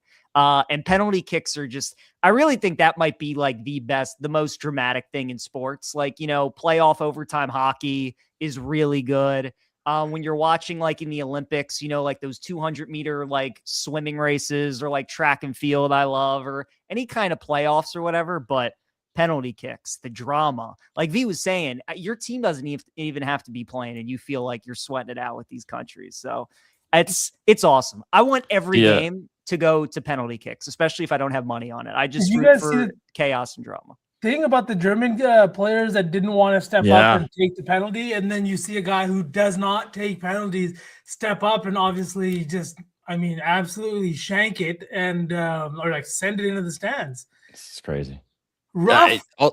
Also, the woodwork, the crossbar and the post's got a workout in that PK round. I've never seen so many guys hit the post. Yeah. Or the Beast McNeese, you had to pull up your own fucking comment. All right, relax, big dog. Keep it to yourself down there. Okay? Cody Gapco, though, absolute electric moment for him. I know he's had obviously a very tough week, but to see the entire team kind of come around him like that was a absolute insane moment. But then to watch Morocco, I don't know if you guys have seen any of the videos of the fans celebrating in different places in New York, and it's just absolutely insane. Teams are having success this year at the World Cup that we've never seen before, and maybe the expanded pool isn't so bad. So I was going to post something last night. The Sophie Cunningham pointing meme that's been going viral, basically saying to all the people that were saying that the expanded bracket was a bad idea, and have them pointing to that. That would be awesome, because it's been awesome, man. The ball, as you guys said, all those games last night were incredible. That header from Diop at the end from Morocco was to contort your neck like that and kind of have you be behind you and whip it into the corner like that was insane. The Netherlands really shit the bed, though. They played too defensively after they scored that goal. They were not very good on the day, to be honest, at all. And then we saw something similar today. Ivory Coast got a little bit unlucky. Norway really didn't play fantastically. Holland was kind of underwhelming, but as you mentioned, V, when the moment was big, even though it was kind of a miss hit, he still got the job done. It was always Holland. Keep us posted, chat, what's going on in this game that just kicked off here as France is taking on Sweden. Keep us posted. There's what's going on. I bet Shags with that game. But that's what soccer does, though. It's those kinds of, you can't build it up because of how hard it is to score a goal. To give up one in the 90th minute, and then for us to see that twice last night, just heartbreaking shit. It was incredible. But we've got one game tonight. The guys broke it down already between Mexico and Ecuador. I know Shags is all over the Mexican team, the only team to not lose a group stage game and also not allow a goal in the group stage game. We'll see if that changes again tonight against the Ecuador team as the Mexicans look to move on in the knockout round to the round of 16 tonight. No play. Do you guys have any plays in that game? PJ, I know you've been kind of dipping your toe in some of these soccer games randomly. Man. You got any plays in that Ecuador-Mexico game? So I parlayed under 2.5. It was juice like -150. I parlayed that with France to advance and England to advance tomorrow, and that got me to like even money, like close to there. So Okay. I feel good about France, winning this match in some way, whether that's in regulation, extra time, PKs, whatever it may be. England, same kind of thing. I didn't really want to lay juice at -150 with Mexico and Ecuador, but I parlayed those together. So that's how I'm playing that game tonight. PJ likes to go to bed with a little sweat because he wants to wake up and sweat it out with England tomorrow. Absolutely. Sure do. Let's go. Yeah. All right, let's talk about the elephant in the room. In about 45 minutes, the official start of NBA free agency begins, but we've already gotten lots of bangers today. So let's react a little bit to that, lads, and then we'll jump to the Lady Hoopers going in the Commissioner's Cup tonight, Flo. I can't wait to talk with you about that game. First of all, the news we got today, LeBron James, not going to be a Laker next year. LeBron's tenure in Los Angeles is over, as the King has decided that he is going to move on and play. He is going to play next year, and he is also going to play for a new team. So talk about that in a second. But the second part of the bomb that dropped today, and I'm sure there will be various other ones that come out, as we all kind of thought when Wendy talked about it this morning, Kawhi Leonard is returning north of the border. Perfect time for him to go north of the border with all the stuff that's been going down in Los Angeles. But returning to where it all started, where he won a championship, as he is returning back to Toronto to play for the Raptors. Oh, Beast, did somebody score? I'm seeing a reaction down below. We might have got a French bang. Oh, it might have been, yeah. Was it Mbappe? Yeah, I think it was. Was it Mbappe? Of course. It was always Mbappe. Of course, it was always Mbappe. Oh, offside. Offside. Oh, VAR room. Fake bangs from Beast McNeese. Crazy. Crazy work. Was Crazy it by work. the hog? I mean, what? Did you guys see that one guy where it's like, if I was playing and it's just his gut across the VAR line? Yeah, I saw that. Was it the big toe or the tip? Which one was it? That's what we need to know. Breaking news, as I said, the Clippers are nearing a deal. Actually, they've just completed this deal, sending Kawhi Leonard to the Raptors for Brandon Ingram, Grady Dick, 2 first-round picks, a pick swap, and 2 second-rounders. It's obviously via ESPN. I'll let V go last because I'm sure he's got lots of thoughts. And as the Canadian, Flo, what do you think about this trade, man? I don't know. Any thoughts what you think about Kawhi and him returning back to where he won a championship? But do you like this move? I love this move for the Raptors. I'd say like in a muddled East, as a Knicks fan sitting on the top and watching the entire conference feel like it's crumbling, suddenly another contender has emerged. And I think that this is a top 3, top 4 team. Out like for all the hype that the Giannis trade got for the Heat, I'm putting the Raptors over the Heat because they have a deep team and they have a ferocious defense and they have a front line with Kawhi and Scotty and CMB.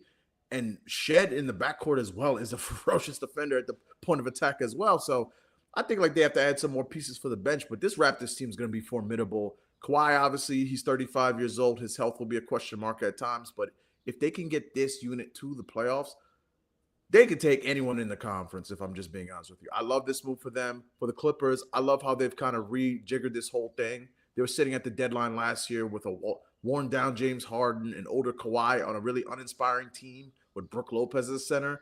Now you have Keaton Vogler and you have Darius Garland, and they sneakily maybe have gotten more for Kawhi than the Heat got for Giannis if you squint a little bit. So win-win for both teams for me. Love this for the Raptors. I think the Raptors are going to be amazing this year. What do you think, PJ?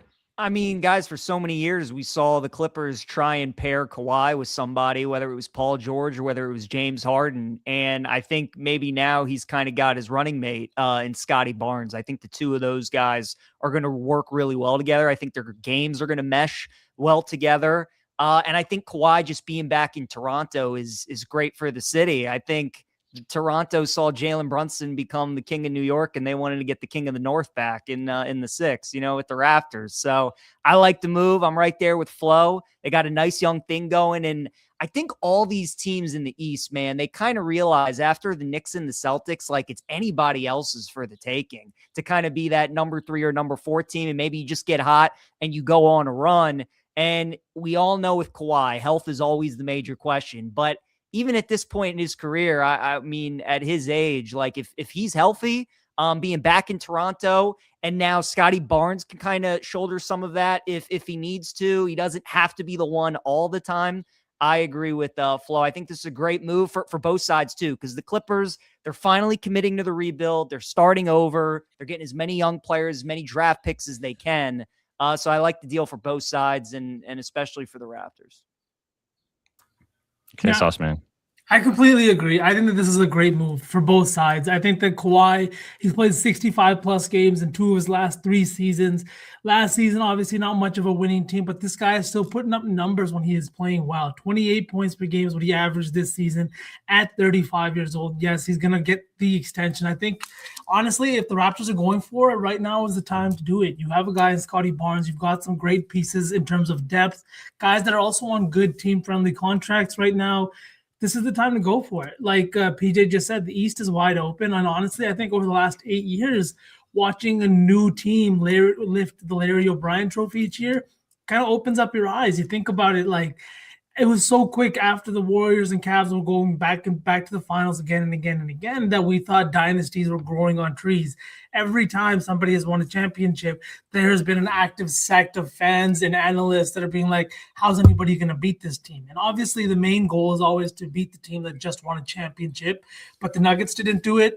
The Bucks didn't do it. The Knicks will have a chance to do it next year. The Raps didn't do it. Celtics didn't. And even the Thunder, one of the teams that I think was one of the teams that everybody thought was going to now be a dynasty, be the first team to repeat, didn't happen. Injuries happen, long seasons, cold spells, all kinds of different things. And if you're going to go for it in an Eastern Conference that's this wide open, and if you're looking at the Celtics that are looking at potentially breaking up their duo, you're looking at a New York Knicks team that you think you match up well against. I mean, I love the move for the Raptors. I think when the Raptors are good, the city is live. And I love that even more just for the city of Toronto. I know everybody there right now is probably ecstatic because this isn't like when you had to say goodbye to DeRozan. You're saying a goodbye after 1 year of Brandon Ingram and getting your guy back, the guy who brought a trophy to the city for the first time ever. So I love it.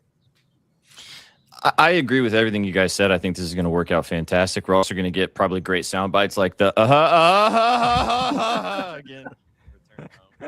But I like the point that you mentioned, Flo, that I like this for both sides. I'm a huge Brandon Ingram guy. I know that his career has not really played out like everybody. I just think that he's one of the smoothest, most talented scorers we have in the NBA when he's healthy. It's just never quite come to fruition every single year. Maybe that's another stint in LA for the other team across town. Is him and Darius Garland is a fun 1-2 punch. We'll see if they add some more pieces in the offseason as well. But excited for him to have – I know it didn't quite work out with him in Toronto. There were stretches where it looked pretty good, but I still am a believer of this guy in the NBA, and I think that he has some more to say in his career. So I'm excited for him to have yet another fresh start on a team that, you know, maybe they can make some noise in the West, and we'll see what happens there. But win-win on both sides. Now we get to talk about – and let's kind of – this is the question I have for you guys about the LeBron stuff. Like I said, as you can see scrolling at the bottom, LeBron James told everybody today, Shams broke the news on ESPN, that the King is not returning to Los Angeles. So no LeBron next year. It's Lucas' team. Reeves signs the extension, probably going to do some more moves for the purple and gold very soon in crypto.com. Mm-hmm. I want each of you guys to say a team. And you don't have to necessarily have the money backing to go with this, so this can be a little bit more of a fantastical activity. A team that you think LeBron A, wants to go to, and B, would want to go compete to win a championship on. So pick the team that you think LeBron is going to go to. And he's going somewhere. He has already said he's going to go play next season. So V, you got to close it out last time. I'll let you go first this time. Where do you think Bron's going to take his talents to next year? Let me start off with a little Father of the Year comment, putting $3.2 million in his son's pocket today before making the news public. Shout out to LeBron, man. Gotta love it. But I'm going to go straight out of left field with this one. I know that there's a lot of teams, and probably the consensus is that he's not going to want to play for a fourth team. Maybe he will. Obviously, Golden State's out there, and Cleveland and Miami are both on the table too. I saw this on the timeline, and I couldn't stop thinking about it. The Minnesota Timberwolves.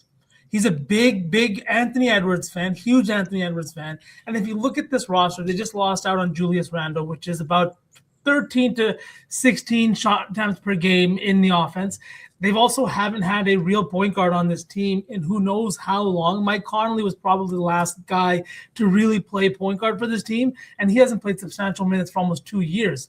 Dante DiVincenzo can slide back to the 2 guard with Jaden McDaniels at the 3, a LeBron-led team with some shooters on the outside, Gobert in the middle, a defensive team that is focused heavily on protecting the paint, where you can then make up for lapses of LeBron on defense on the defensive side, especially because you've surrounded him with bodies like Gobert, Dante DiVincenzo, Jaden McDaniels, and he can just facilitate an offense, take about 15 to 16 shot attempts per game, and really be the guy to facilitate this offense. He would also be the guy to maybe potentially bring a championship to Minnesota for the first time ever in that franchise's history, if that was to happen. I mean, I like that move from all angles. I think that there's also a little bit of narrative behind it too. In my eyes, it's not really championship chasing as it might be with some other teams, but I mean, Minnesota seemed like a logical option to me. I don't know how that would work now in terms of money. Maybe with the if he does take the vet min like he has said he would, but I don't know. I like the Timberwolves. I like his combination. I like him teaming up with Anthony Edwards. I think it'd be a little bit of fun. Alec Bisney said that earlier on Morning Spread when this news dropped, as it happened right when Shags was live, and I said in the chat that he would strangle LaMelo. LeBron would legitimately. I actually forgot about LaMelo. Not gonna lie, while talking about this in my head, I forgot about the LaMelo trade. Now that probably doesn't work out because they have the point guard now. They have the point guard. He would give that guy the biggest fucking noogie all the time for all the stupid ass shit he'd be doing. Could you imagine LaMelo hucking like a 35-footer and LeBron just turning to him and being like, "What the fuck is this guy doing?" But it makes sense. He is a big Ant-Man. I'm gonna jump the line real quick. This one's chalky. I think he's going back to South Beach. I think he's going to Miami. I think pairing him with Giannis, Bam, letting him kind of be the – the reason why I think that Miami makes sense is because, I think that in this point of LeBron's career, when we saw this at the end of the season last year for the Lakers, I think his best attribute that still makes him an elite level starter in the NBA is his facilitating. Like, he's not really a 30 to 35 point scorer consistently anymore. He's just too old for that. His rebounding is always going to be there because he's 6'9", but like he's 40, he's going to be 42 years old next year. But the guy can average 10 plus assists a game if he has the ball in his hands a lot, just with how good he can see the floor. And you put him with one of the best finishers around the cup in the entire association in Giannis, and not have to score 30 points a game because Giannis can do that. And obviously Bam helps out defensively with the rebounding and also what he can do scoring the basketball as well. You put a couple shooters on that team. LeBron running like the, auxiliary point guard. He can also be more of a shooting guard or shooting forward when some other guys are in there to kind of run that option of Davion Mitchell running the one as well. So I think him back in Miami, running it back one more time with Riley and company. Hey, Pat, just let him eat his cookies, man. That's all he needs. Just let him have his cookies. So I think back in Miami could be fun. Also, big market. He's had a place in South Beach before. I think he wants to go back to another warm climate as well. Like Sook said in the chat jokingly, those 42-year-old bones, man, in the Minnesota cold. I know he's a millionaire, but it's cold up there, man. So I think Braun back in Miami would be fun. Yeah. Flo, what are you thinking? I'm thinking Golden State, and it's chalky as hell.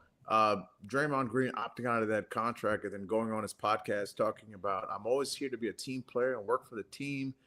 And LeBron had an interesting line when he talked about, at this point, it's not about money, it's about happiness. When I think about happiness, I just think about his family. Golden State is only about less than an hour away, flying away from LA where his family lives. I'd imagine he just wants to do, I don't know if his daughter is in high school or junior high school, but I'm sure he wants to be around his kids just to see them grow up. And, this is near the end of the line. I can't imagine there's too many years left. This might be the end of the line. Obviously, the affinity of him and Stephen Curry and Draymond Green. And we saw how magic it looked when he was playing with Steph Curry for Team USA. That was amazing. But with all that said, I think he's going there. But where I would like to see him from like a basketball purist, I would love to see him on the Spurs. Because I just keep thinking back to that finals where they melted down in each of those losses. And I just think about if they just had the veteran leadership and guile of LeBron James to just calm things down and to just not have De'Aaron Fox control every possession, I think they might have gotten over the top there. So I think that like him going potentially to a fourth team, to a fourth championship, and that's the swan song, I think that'd be dope. I love LeBron. But when it's all said and done, I think he's going to the Bay. I think he's going to Golden State. And then they have like this weird kind of like unction thing going with like past this prime KP and Draymond and Steph and I don't know, Clay's on a losing team. Clay want to come back too? I don't know, but I think it'd be really fun for basketball. I mean, the story. Oh, Everybody and their mother would be tuning into every single Golden State game absolutely. for Civil LeBron and war on the Steph. timeline. LeBron fans versus Steph fans every time they lose a game. Every single time. Seriously, Straight man. up. Straight up. All right, PJ, take us home. You going to go with the hometown squad? You got something else in the chamber? Look, as much as I would love LeBron to come to DC, it's just there's no chance that happens. Like, LeBron's just not playing for the Wizards. From a basketball standpoint, though, it actually makes a ton of sense, and he would fit perfectly within that roster. And tell me a starting five of Trae Young, DeBanza, LeBron, Anthony Davis, and Alex Sarr. Like, that could low-key do some damage if they stay healthy, which is the big question mark. And he wants to play with AD, so if he really does again, and he gets to play with DeBanza and Trae Young, I think it could be really fun on paper. I just cannot see him going to the Wizards, especially when that's what Jordan did towards the end of his career. But maybe he does, which would be interesting. I'm with Flo, though, man. I really just think it's going to be chalky, and he's going to go to Golden State for all the reasons that he said. But the other thing, his family's still out in L.A. It's an hour plane ride away. Keep in mind, the thing that not a lot of people are talking about, both him and Steph have 4 rings. I think it means a lot for both guys to get that 5th together and try to do it together. He's played with Steve Kerr with USA Basketball. He has that familiarity there. And you don't think they've had all these talks going on throughout the summer? Big reason why Golden State gave that contract to Kerr. He came back. Now Draymond makes the move. I just kind of feel like all this stuff has been going on behind the scenes for it to come together, and LeBron going to Golden State. I think that's where he ends up. The Spurs is also the team that I was thinking of. If LeBron really wants to win a ring, that's where he should go. He slides in, everything Flo is saying, all that young talent. They need the veteran presence. And I think if LeBron went to the Spurs, they would be my pick to win the championship. But as a Wizards fan, selfishly, I like to see him in DC. But as a basketball fan, him and Steph would just be electric. We all got a taste of it at the Olympics and how fun that was to watch. So to watch them in a season go through the playoffs together would be really cool. And I think that's what ends up happening. So Golden State would also be my pick. So I think the more important question is everybody always and often likes to ask, him going to Golden State, how does that affect LeBron James' legacy? Right? Yeah. I mean, seriously, though, is that not a conversation to be had whatsoever? I mean, it's definitely going to be a conversation because everything kind of comes down to legacy, but I just kind of think it won't matter, to be honest. I mean, this is the end of the line. We didn't get Stephen Curry in the playoffs last year. I hope that never happens again. I don't know how many more years I have of Stephen Curry in my life. I want as many as possible, and I want as many in the plot as possible in big games, and I need him to be in the playoffs this year. So with a brittle KP and an old Draymond Green and a roster that's yes, LeBron, please, Golden State playoffs. Round 1 me, Golden State at LA, Luka and whoever he's paired up with Austin Reeves versus the Warriors. Let's run it. Let's have some fun. You've also got Jimmy Butler coming back from his ACL. He'll be returning to that roster as well, which if they don't move on from him, which they said they're going to. So there you go, chat. 4 different answers. Actually, technically 5 with the Spurs thrown in there as well for where LeBron might play next year. Let us know what you guys think. Drop in the chat where you think the King's going to go play next year for possibly his final season. It hasn't been, he didn't come out and say that this is going to be his final year, but he did say he's going to play another season of basketball in the NBA. And we'll find out where that's going to be. I wonder if we'll know, beforehand. Will he do the farewell? Obviously, some people will say, of course, he wants it. Some people say he won't. But with it getting now to this many years, I wouldn't be surprised for him to just be like, that's good. You know what I mean? Which would kind of stink to not know that it's coming, but it's an interesting thing now, right? Obviously he's coming back, but I mean, dude, if he plays another, he played in elite level basketball last year. He was really, really good. If he comes back and plays another season like that, does stay healthy, God forbid something bad happens. But if he comes back and plays that level of ball again, why not? As long as you're not, as long as his body's still holding up and things like that, and he wants to keep playing. We'll see what happens. But if money is no object, if you listen to him and he wants legacy, he should go to New York. I was gonna. There it is. I was surprised Flo didn't say it off the bat. That's where he should go. If it's all about legacy and I want to change the world and I want to. No one's ever won a chip in LA and New York as one of the top 3-4 best players. Just saying. You see those blue and orange skies are just leaching in there. They're beautiful. They're beautiful, aren't they? Yeah. Well, let's stick with New York. Let's turn the page. We could probably spend the rest of the show kind of gabbing about where LeBron James is going to go. But we've got some basketball to talk about tonight with the Lady Hoopers. The Commissioner's Cup final this evening. We did get some news about this game a little bit earlier today, which is really unfortunate. But we'll kind of set the stage first, Flo, and then we'll talk about what we're kind of both liking in this game today. Commissioner's Cup. I got to give a shout out to Prime. You guys can see the lines scrolling at the bottom of the screen. We got news that Asia Wilson is going to be out of this game, but holy did Prime cook with these graphics. There's your Aces. There's your Liberty. Tonight, 7 o'clock Eastern on the Commissioner's Cup final on Amazon Prime. Obviously, GTA 6 and Fallout with those previews there. I'm sure Sook really liked those as our resident graphic designer. Somebody really cooked with those. But it sucks, man, because we're not going to get to see Asia tonight. Obviously, she kind of rolled her ankle in the end of that Sky game. I kind of thought she was going to play, but it came out this morning. At least they gave us ample time to prepare. It was a 1.5 point spread. That spread has now popped up to 6.5 that you can see scrolling at the bottom of the screen. 173.5 point total, as this is a rematch of the 22, I think 23, the 2023 Commissioner Cup final. What do you like in this game, man? It kind of just set the stage. Obviously, no Asia sucks, but it should be a really good game between two of the best teams in the WNBA right now. Absolutely. You're going to see a game with two teams. Obviously, the number one thing in the middle is that trophy that comes with a hefty bag of cash, and all the players want it. So you're going to see tight rotations. You're going to see playoff minutes. You're going to see playoff intensity. And I think what's going to come into focus is you're going to see the coaching matter more than ever. You know, Chris DeMarco's in his first year with the New York Liberty, and he's in uncharted territory. We never really have seen him in a pressure cooker in a big spot ever. And I think that there's a chance for the Aces to potentially steal this one. And I'm saying this as a Liberty fan with the Liberty shirt on. That's sick.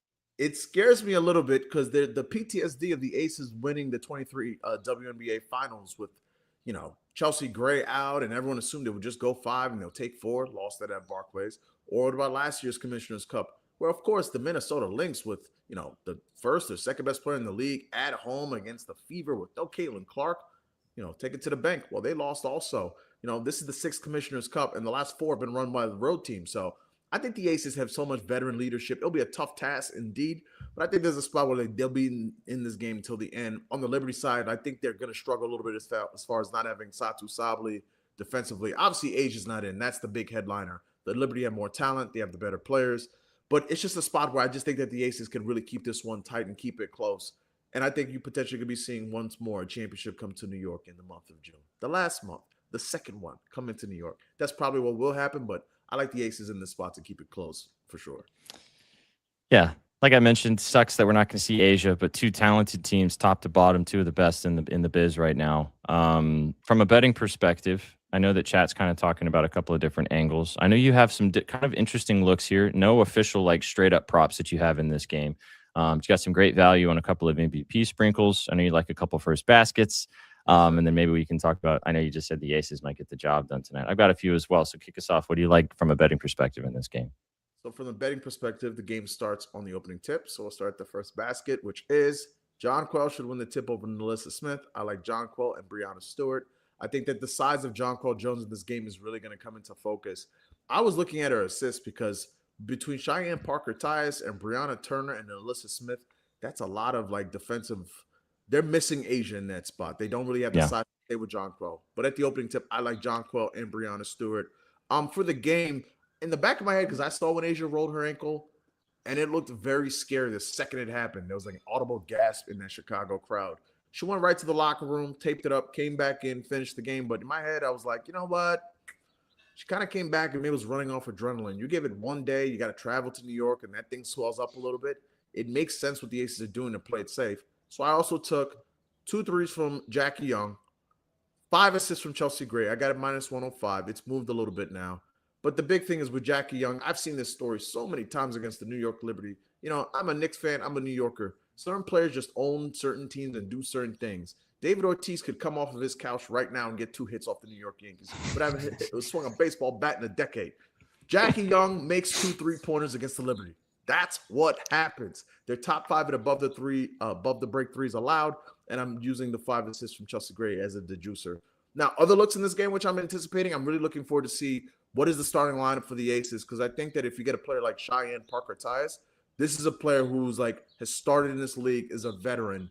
I think that this is a game where Becky's going to rely on the vets. Parker Tice, I think that if you get her 10 points at a nice price or the rebounds, love that one a ton.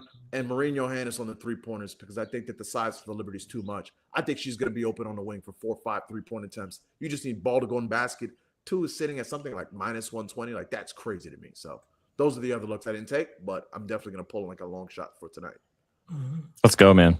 Well, I'll go ahead and start with this one. You just talked about this. I've got a couple props in this game, and then we'll turn the page. You mentioned the Yankees. Almost threw a softball. We'll go to the diamond in just a minute from these two lads down there, giving us the moves. And I think PJ has a play with the Yankees this evening, if I remember correctly. So stay tuned for that in just a second. Johannes, you just said it. Over 1.5 threes. I got minus 102 today. I'm pretty sure she's going to be starting. She probably should be starting.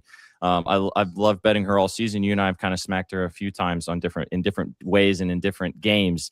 The 2 threes feels very comfortable. I like the 3+ for some plus money as well. She should take 5 to 6. Also, the last time that the Liberty won in the Commissioner's Cup, I believe she hit, I want to say 5 or 6 3-pointers in that game. She went crazy. So maybe she remembers that fondly. I'm hoping she does. Over 1.5 threes from her. The others are kind of chalky, but it's a championship style game. You got to think that these ladies are going to show up and they're going to hoop. I went with Jackie. I like her assists. I got 6.5 for minus 125. Obviously, Chelsea Gray has been really facilitating well for this team, hitting her over 6.5 assist line for 6 straight games. I know you came and talked about that the last time you were on the show, but I went with Jackie instead. The 7+ feels really comfortable. She did that in the earlier game against the Aces this season, and she's also had good success against the Aces in facilitating. I think she can score too. I got all these numbers as well before the Asia Wilson news happened, like Flo was saying, so some of these lines might be a little bit different in comparison. This one's just chalk. I'm not even going to explain it to you. I think Stewie has a big game, 18.5 points. The line's up to 19.5 now. I think she gets 20+ tonight, especially with no Asia down low to deal with. And I think that if you think the Liberty can cover the 6.5 point spread, Stewie's going to have to hoop. Last one. This was a little bit sneakier. I love this one, though. This might be my favorite for the plus money price. Sabrina Ionescu, over 4.5 boards, plus 100. She had 10 rebounds against this team when she came back about a week ago against the Aces. She hasn't looked like Sabrina yet. She's still returning from injury. She hasn't really looked like she's gotten into the flow. She started to play finally in the 30-minute range every game, but she's starting to get her feet back under her. But as we know, with hoopers that are trying to get back in the mix, what do they do if they're not getting as many shots? What do they do if they're not getting as many 3-point attempts? They hit the glass. So I like the 4.5 boards, plus 100, great price. I'm seeing minus 125, minus 130. I like it there too. Maybe a good little ladder spot there as well. And I'm with you. I think the Aces do keep this game relatively close. I don't know if they get the job done necessarily, but they got a lot of players on this team. Jewel Lloyd coming off the bench can knock down a couple of big 3-pointers. I know you talked about Kennedy Carter possibly having something to say in this game as well. So gonna be a fun one tonight on Amazon Prime. If you want to have dual screens between watching the soccer, maybe some baseball, and then tapping in with the ladies tonight in the WNBA Commissioner's Cup final. I'll let you say the 2 MVP sprinkles you have as well. I'll just say this to the chat. These ladies tonight, just like the NBA in-season tournament, these ladies tonight, the winner of the Commissioner's Cup, each player gets $30,000. The loser gets $10,000. So you still are getting something for being there, but the winners get a little bit more. And even though these ladies are making more money this year, as they should, $30K is nothing to sneeze at for winning a basketball game, regardless of how much cheese you're making. It's also bragging rights. You know what I mean? Like, you look at the people that walked home with 10K, you're like, what's up? What's up, bitch? Well, it's a lot of these ladies on the bench, not the big superstar names. Yeah, all the big names that deserve the massive extensions they got in the offseason in comparison. A lot of these other ladies are still not making a bunch of money on the bench, especially. So they're the ones that are going to go, you're going to see them running on the court as soon as they win, because they're going to be like, ooh, I just made $30,000. Let's go. So a couple of MVP sprinkles, Flo, and then we'll go to the baseball. Yeah, so for the Aces to win today, I guess Becky Hammond's going to need Jackie Young to play like a 1A, huh? Yep, she's got to show up tonight, because I took this before Asia, because in a game like this is with me thinking whether Asia was in or out, because this game has been won. The MVP has been won by players who are like flat out not the best player on the team. Last year was Natasha Howard. Jonquil Jones won one. Chelsea Gray won one when the Aces won the cup back in 2022, I want to say. So for 1,700 and 3,500, the prices have gone down. That's what it's going to take. It's going to take like one of these players. I'll cap it now that it's over, that Asia's out. But it's going to take Jackie Young having a maestro performance. She's going to play 36 minutes. She is a bulldog. She's rugged. She's one of the best conditioned players in the league. She could do everything. I think that the Liberty are going to throw extra bodies at her and force her teammates to make shots, which lends me to think like maybe this is a Jewel Lloyd spot with a couple spot up 3-pointers. But I like Jackie. I like Chelsea Gray. She's big game Gray. She's a player who plays like Erla Pearl bro. She gets it done. She has a killer mid-range jump shot. She's a threat in the open floor. And I think with Kennedy Carter in there, Kennedy Carter is also live to win MVP too, because you know what?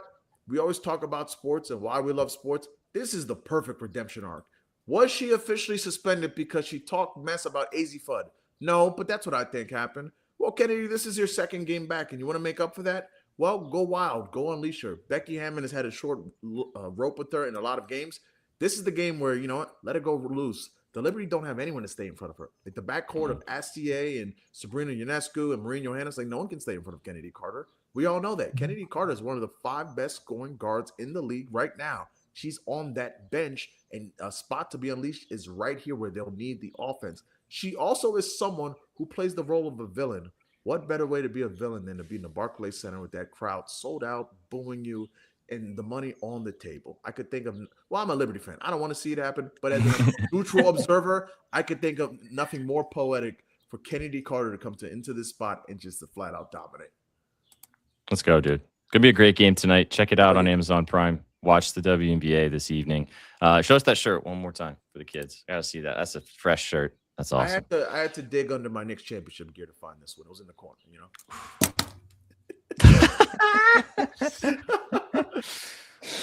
Oh, I love you, man. You know, it's good. We finally have some diversity as we have grown the team here on Betting News. We don't have to deal with as much Boston slander. We got a Wizards fan. We didn't need that kind of Knicks diversity. fan. Nobody wanted the orange and blue kind. Okay. Hey, man, you got some fellow Packers fans with you now. Sauce, yeah, man. I do. You're not know. Solo dolo on the cheesehead environment anymore.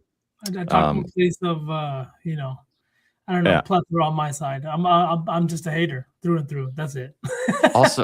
Also, now that we're getting closer to this, the fantasy football league next year is going to go crazy, man. Oh yeah. Holy. All right, let's talk some diamonds, and then we will cook the parlay and we'll get out of here. Flo, I know I said you were going to be done earlier. Do you need to get out of here for this last 10 minutes, or do you want to stick around till the end of the show? I'll just hang out and vibe. I'll just observe. Oh yeah. Let's go. All right, these two lads got some plays on the diamond this evening. I'll let PJ lead us off here, and then Sauceman can take us home and tuck us in with some guys on the diamond that are going to go yard. Talked Yankees a little earlier from Flo, PJ. I know you like something with the Yankees tonight. Well, I mean, this pitching matchup tonight, you arguably have the 2 best pitchers in the American League. Tarik Skubal's going for the Tigers. Cam Schlittler's going for the Yankees. Skubal's won back-to-back AL Cy Young Award. Schlittler right now is the favorite to win it this year. The total 7 tonight at the Bronx. I still like the full game under. I like the first 5 under, 3.5 as well. I just think this is going to be as easy as you got 2 struggling offenses. The Tigers have been a bottom 10 offense in baseball just about all year. The Yankees are beat up with injuries. They just had Jazz Chisholm get knocked out of the game last night. So they're beat up. They're starting AAA guys off the bench. They can't hit anything. And now you got to go up against Tarik Skubal, who the Tigers are trying to ramp back up. This is his 4th start tonight that he's making since coming back from injury. There's a lot of talk that he's likely to get dealt at the trade deadline, and the Tigers obviously want to haul for him, and they want to make sure that he's looking like Tarik Skubal, so these teams throw the boat at Detroit with all these prospects. I think he's great. Schlittler's had 17 starts this season for the Yankees. 13 of those, he's given up either no earned runs or 1 earned run, so he's been awesome. Full game under, first 5 under, I think is the way to go in that game. And then Kansas City and Tampa tonight. I like the over in that game. Some 9.5 still out there. I just took the 10 at a shorter price. But boys, like sometimes baseball is simple to me where there are certain parks when you see a double-digit number, that tells me that we're taking the over. You know, like Coors Field, you get it all the time. Sacramento, you get it. Wrigley, like tonight when the wind's blowing out, you'll get that as well. But Kansas City is usually a pitcher's park, but with the humidity picking up, I think you're going to see some offense. Griffin Jacks against Noah Cameron, 2 pitchers that are not all that great. So I think we're going to see a high-scoring game in that one tonight. So an over in that game, and then a couple of unders in Yankees-Tigers. Let's go. So no offense in New York, and then a bunch of don't talk to Shags about the Royals right now. He doesn't even know baseball's going on. He's too deep in the in the pitch. And yeah, dope Bullets jersey for sure. Okay, Sauce Man. I know you posted your article, your daily dingers. Who's going Yabo today? I got two guys, both lefties, and I'll start off with a little bit of chalk. Yesterday, Otani got us. He helped me bust out of my slump because last week was not so good to me in terms of dingers. But this week, I got a couple more. First, we're going with Yordan Alvarez for the Houston Astros. Alvarez just celebrated his 29th birthday over the weekend, so I'm assuming that's why he's still been a little bit bad over the last couple of games. A little bit of that birthday hangover. I'm sure he's enjoying himself, but now it's Tuesday. You're back home in Houston at Daikin Park, and you're ready to mash the ball. He's been absolutely fantastic here in Houston, hitting over 300 here. He's got his slugging percentage jumps up over 600. The guy's just been really, really good. The matchup tonight isn't as easy. He's going up against Joe Ryan. Joe Ryan's been great this year. He's got 3.18 ERA, and he's holding opposing batters just 220 on the year. The thing is he struggled against lefties. Reason being, he relies heavy on that four-seam fastball, and that's something that Yordan hits, honestly, really, really well. He's at a 324 batting average against the four-seam fastball against right-handed pitchers and a near 60% hard hit rate.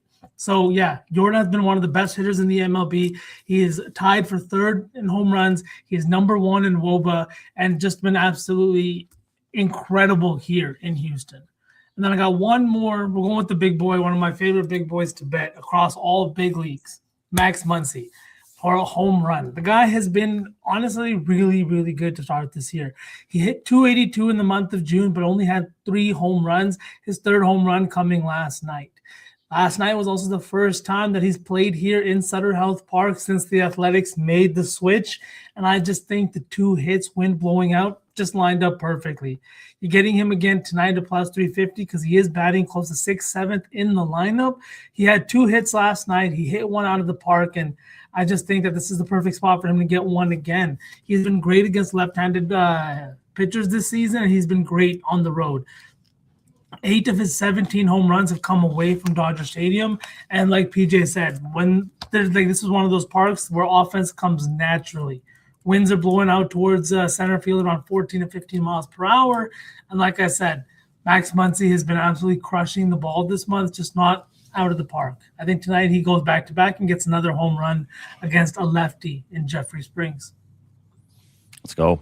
So a couple of home run hitters, a couple of plays in the total department on the diamond this evening. You guys can go check out these guys' articles at bettingnews.com, breaking down a little bit more analysis on the plays they just talked about as well on the diamond if you want to get involved over there.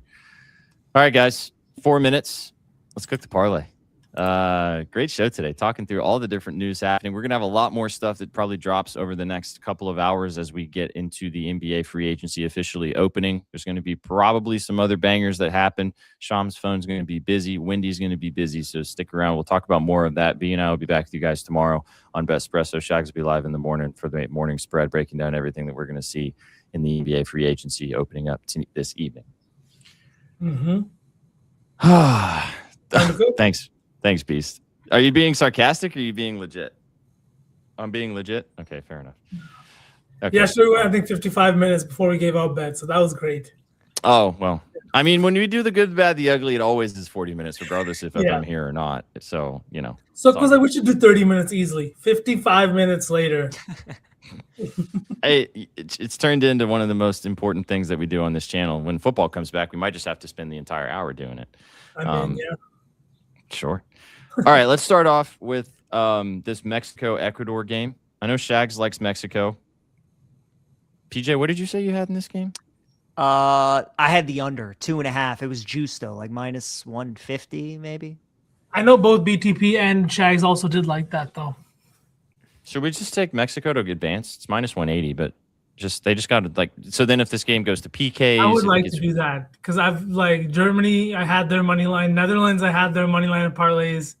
Advance. Well, I guess neither of those teams would advance, so that's a bad example. But I see what you mean because the under 2.5 is minus 250, which might be a tiny bit, might be a tiny bit juicy. But all right, so both teams or Mexico to advance just to get the job done, regardless how they do it. Minus 180 to start us off.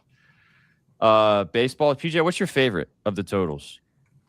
Probably the first 5, I would say. First 5 under 3.5. Under 3.5, first 5 for the Yanks? Or, yeah, just for both. For Tigers, Yankees, for that game. Yeah, for that game, yeah. Yep. Okay. Let me just find it here. Detroit just announced that they will match any offer sheet handed to Jalen Duren. That's going to be some interesting news how that ends up playing out as well. Yep. First 5 total runs under. I'm seeing under 3.5. Yep. Yeah? Under 3.5. Yes, sir. Okay. Shit, no runs, man. Just 0. Can we just go 0-0? Just can we get master classes, please? Be fantastic. Thanks. All right. Sauce Man, Muncie, you like better? You like the big boy? To be fair, you bet 2 big boys. I did bet 2 big boys, but give me give me Muncie. Give me Muncie. HRR. No, you're plums. Don't let me sway you. Yeah, I was gonna say Jordan, but I think Muncie's the way to go. Weather's fantastic down there. I just want to make sure that he's been confirmed in the lineup. He wasn't confirmed yet, but he should be in the lineup tonight. I'm seeing his props. Yeah, let's go with Muncie. You want to go HRR or bases? HRR, just because he's batting so late in the order. Okay. Muncie over 1.5 hits, runs, and RBIs. All right, Flo, we got to decide on a WNBA play here, man. Yeah, there's a lot of ways you could go here. I know, dude. I know. How do you feel about just taking Stewie? I'm good with that one. I tend to agree with you. The paint protection is going to be non-existent, I really like the Johannes 2 3s, but it's not like available everywhere, which is annoying. And she's probably coming up well, perhaps, because Astier started last game, so it might be. I do like the concept of like just take Stewie, dog to be the dog kind of thing. Yeah, I was also looking at the stats too. Without Asia on the floor, like this defense has been significantly worse, almost 15 points per game defensively, and no paint protection. I mean, Stewie should benefit the most from open lanes. She also hit 3-pointers against the Aces recently too, which is pretty interesting. The other one I was going to say is PA for Jackie Young, 25.5. You like her threes? I like her assists. I think she's going to score. The most obvious one to me is Kennedy Carter. I'm just so afraid because last game against the Sky, she's rolling, she's playing great, and she had a terrible take foul that didn't really make sense. And then Becky got Jewel Lloyd off that bench so fast to get Kennedy out of the game. I don't know if you can do that spot, but Kennedy just scares me. But the 15-20 for Kennedy just feels like, I think that's a fine straight and have some fun laddering that maybe. But I agree. For a parlay, I'd hate if she ended up playing 15 minutes and that was it. Yeah. But I'm right there with you. I like Stewie. All right, let's go Stewie then. 20 points. Substitute Muncie with Yordong. Okay. HRR still? HRR, yep. We can take the bases with him too, because that might be a little bit more juice, but both I'm good with. Let me see here. We're looking at HRR. Oh, I mean, 1.5 minus 140. It's not bad. No, actually, let's do that then. Let's do that. Okay, so Mexico to advance under 3.5 for the Yankees and Tigers, just studs being studs in the first 5 innings there. 19.5 points for Brianna Stewart in the Commissioner Cup final game, and then over 1.5 hits, runs, and RBIs for Yordong. Plus 800. Pretty good. Feels good. Not bad. Feels good. That was the first time I've heard PJ make that noise. So we are cooking, chat. We are. Well, somebody was saying that Shags was only plus 310, so for ours to be plus 800, I'm pretty good. Little juice. All right now. Last time I was part of their parlay, there's cash and mine didn't. Little good. All right now. Well, we've had a great show with you guys today. Thanks for tuning in for your afternoon Vetspresso right here on the Betting News Network. Go follow Stefan Florval at Stefan Florval on Twitter. Go follow PJ Glasser at BJ Glasser9. Great to have you guys as part of the channel moving forward as through the rest of the summer and into the fall. Go follow him, I guess. Go follow Sauceman at VSauce 3A's. Don't turn the noties on, though. I'm not going to lie to you. He's saying that jokingly, but as his friend and longtime friend, just don't turn the noties on. I'm not joking. Nobody wants to hear from me. Just follow me. That's it.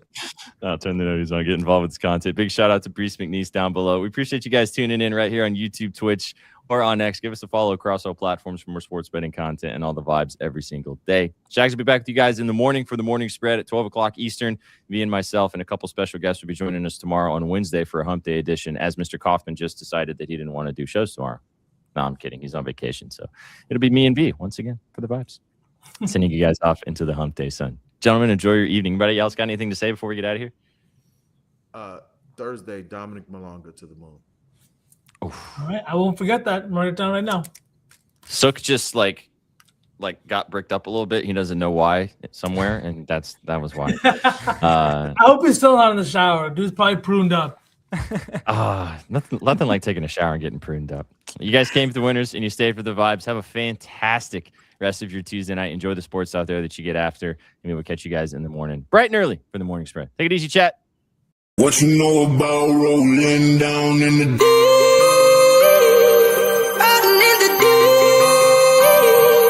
Down in the deep. Now I know y'all be loving this shit right here. Rolling. What you gonna do? Rolling. What you gonna do now? Down in the rolling. What you gonna do? Right, y'all be loving this shit. What you know about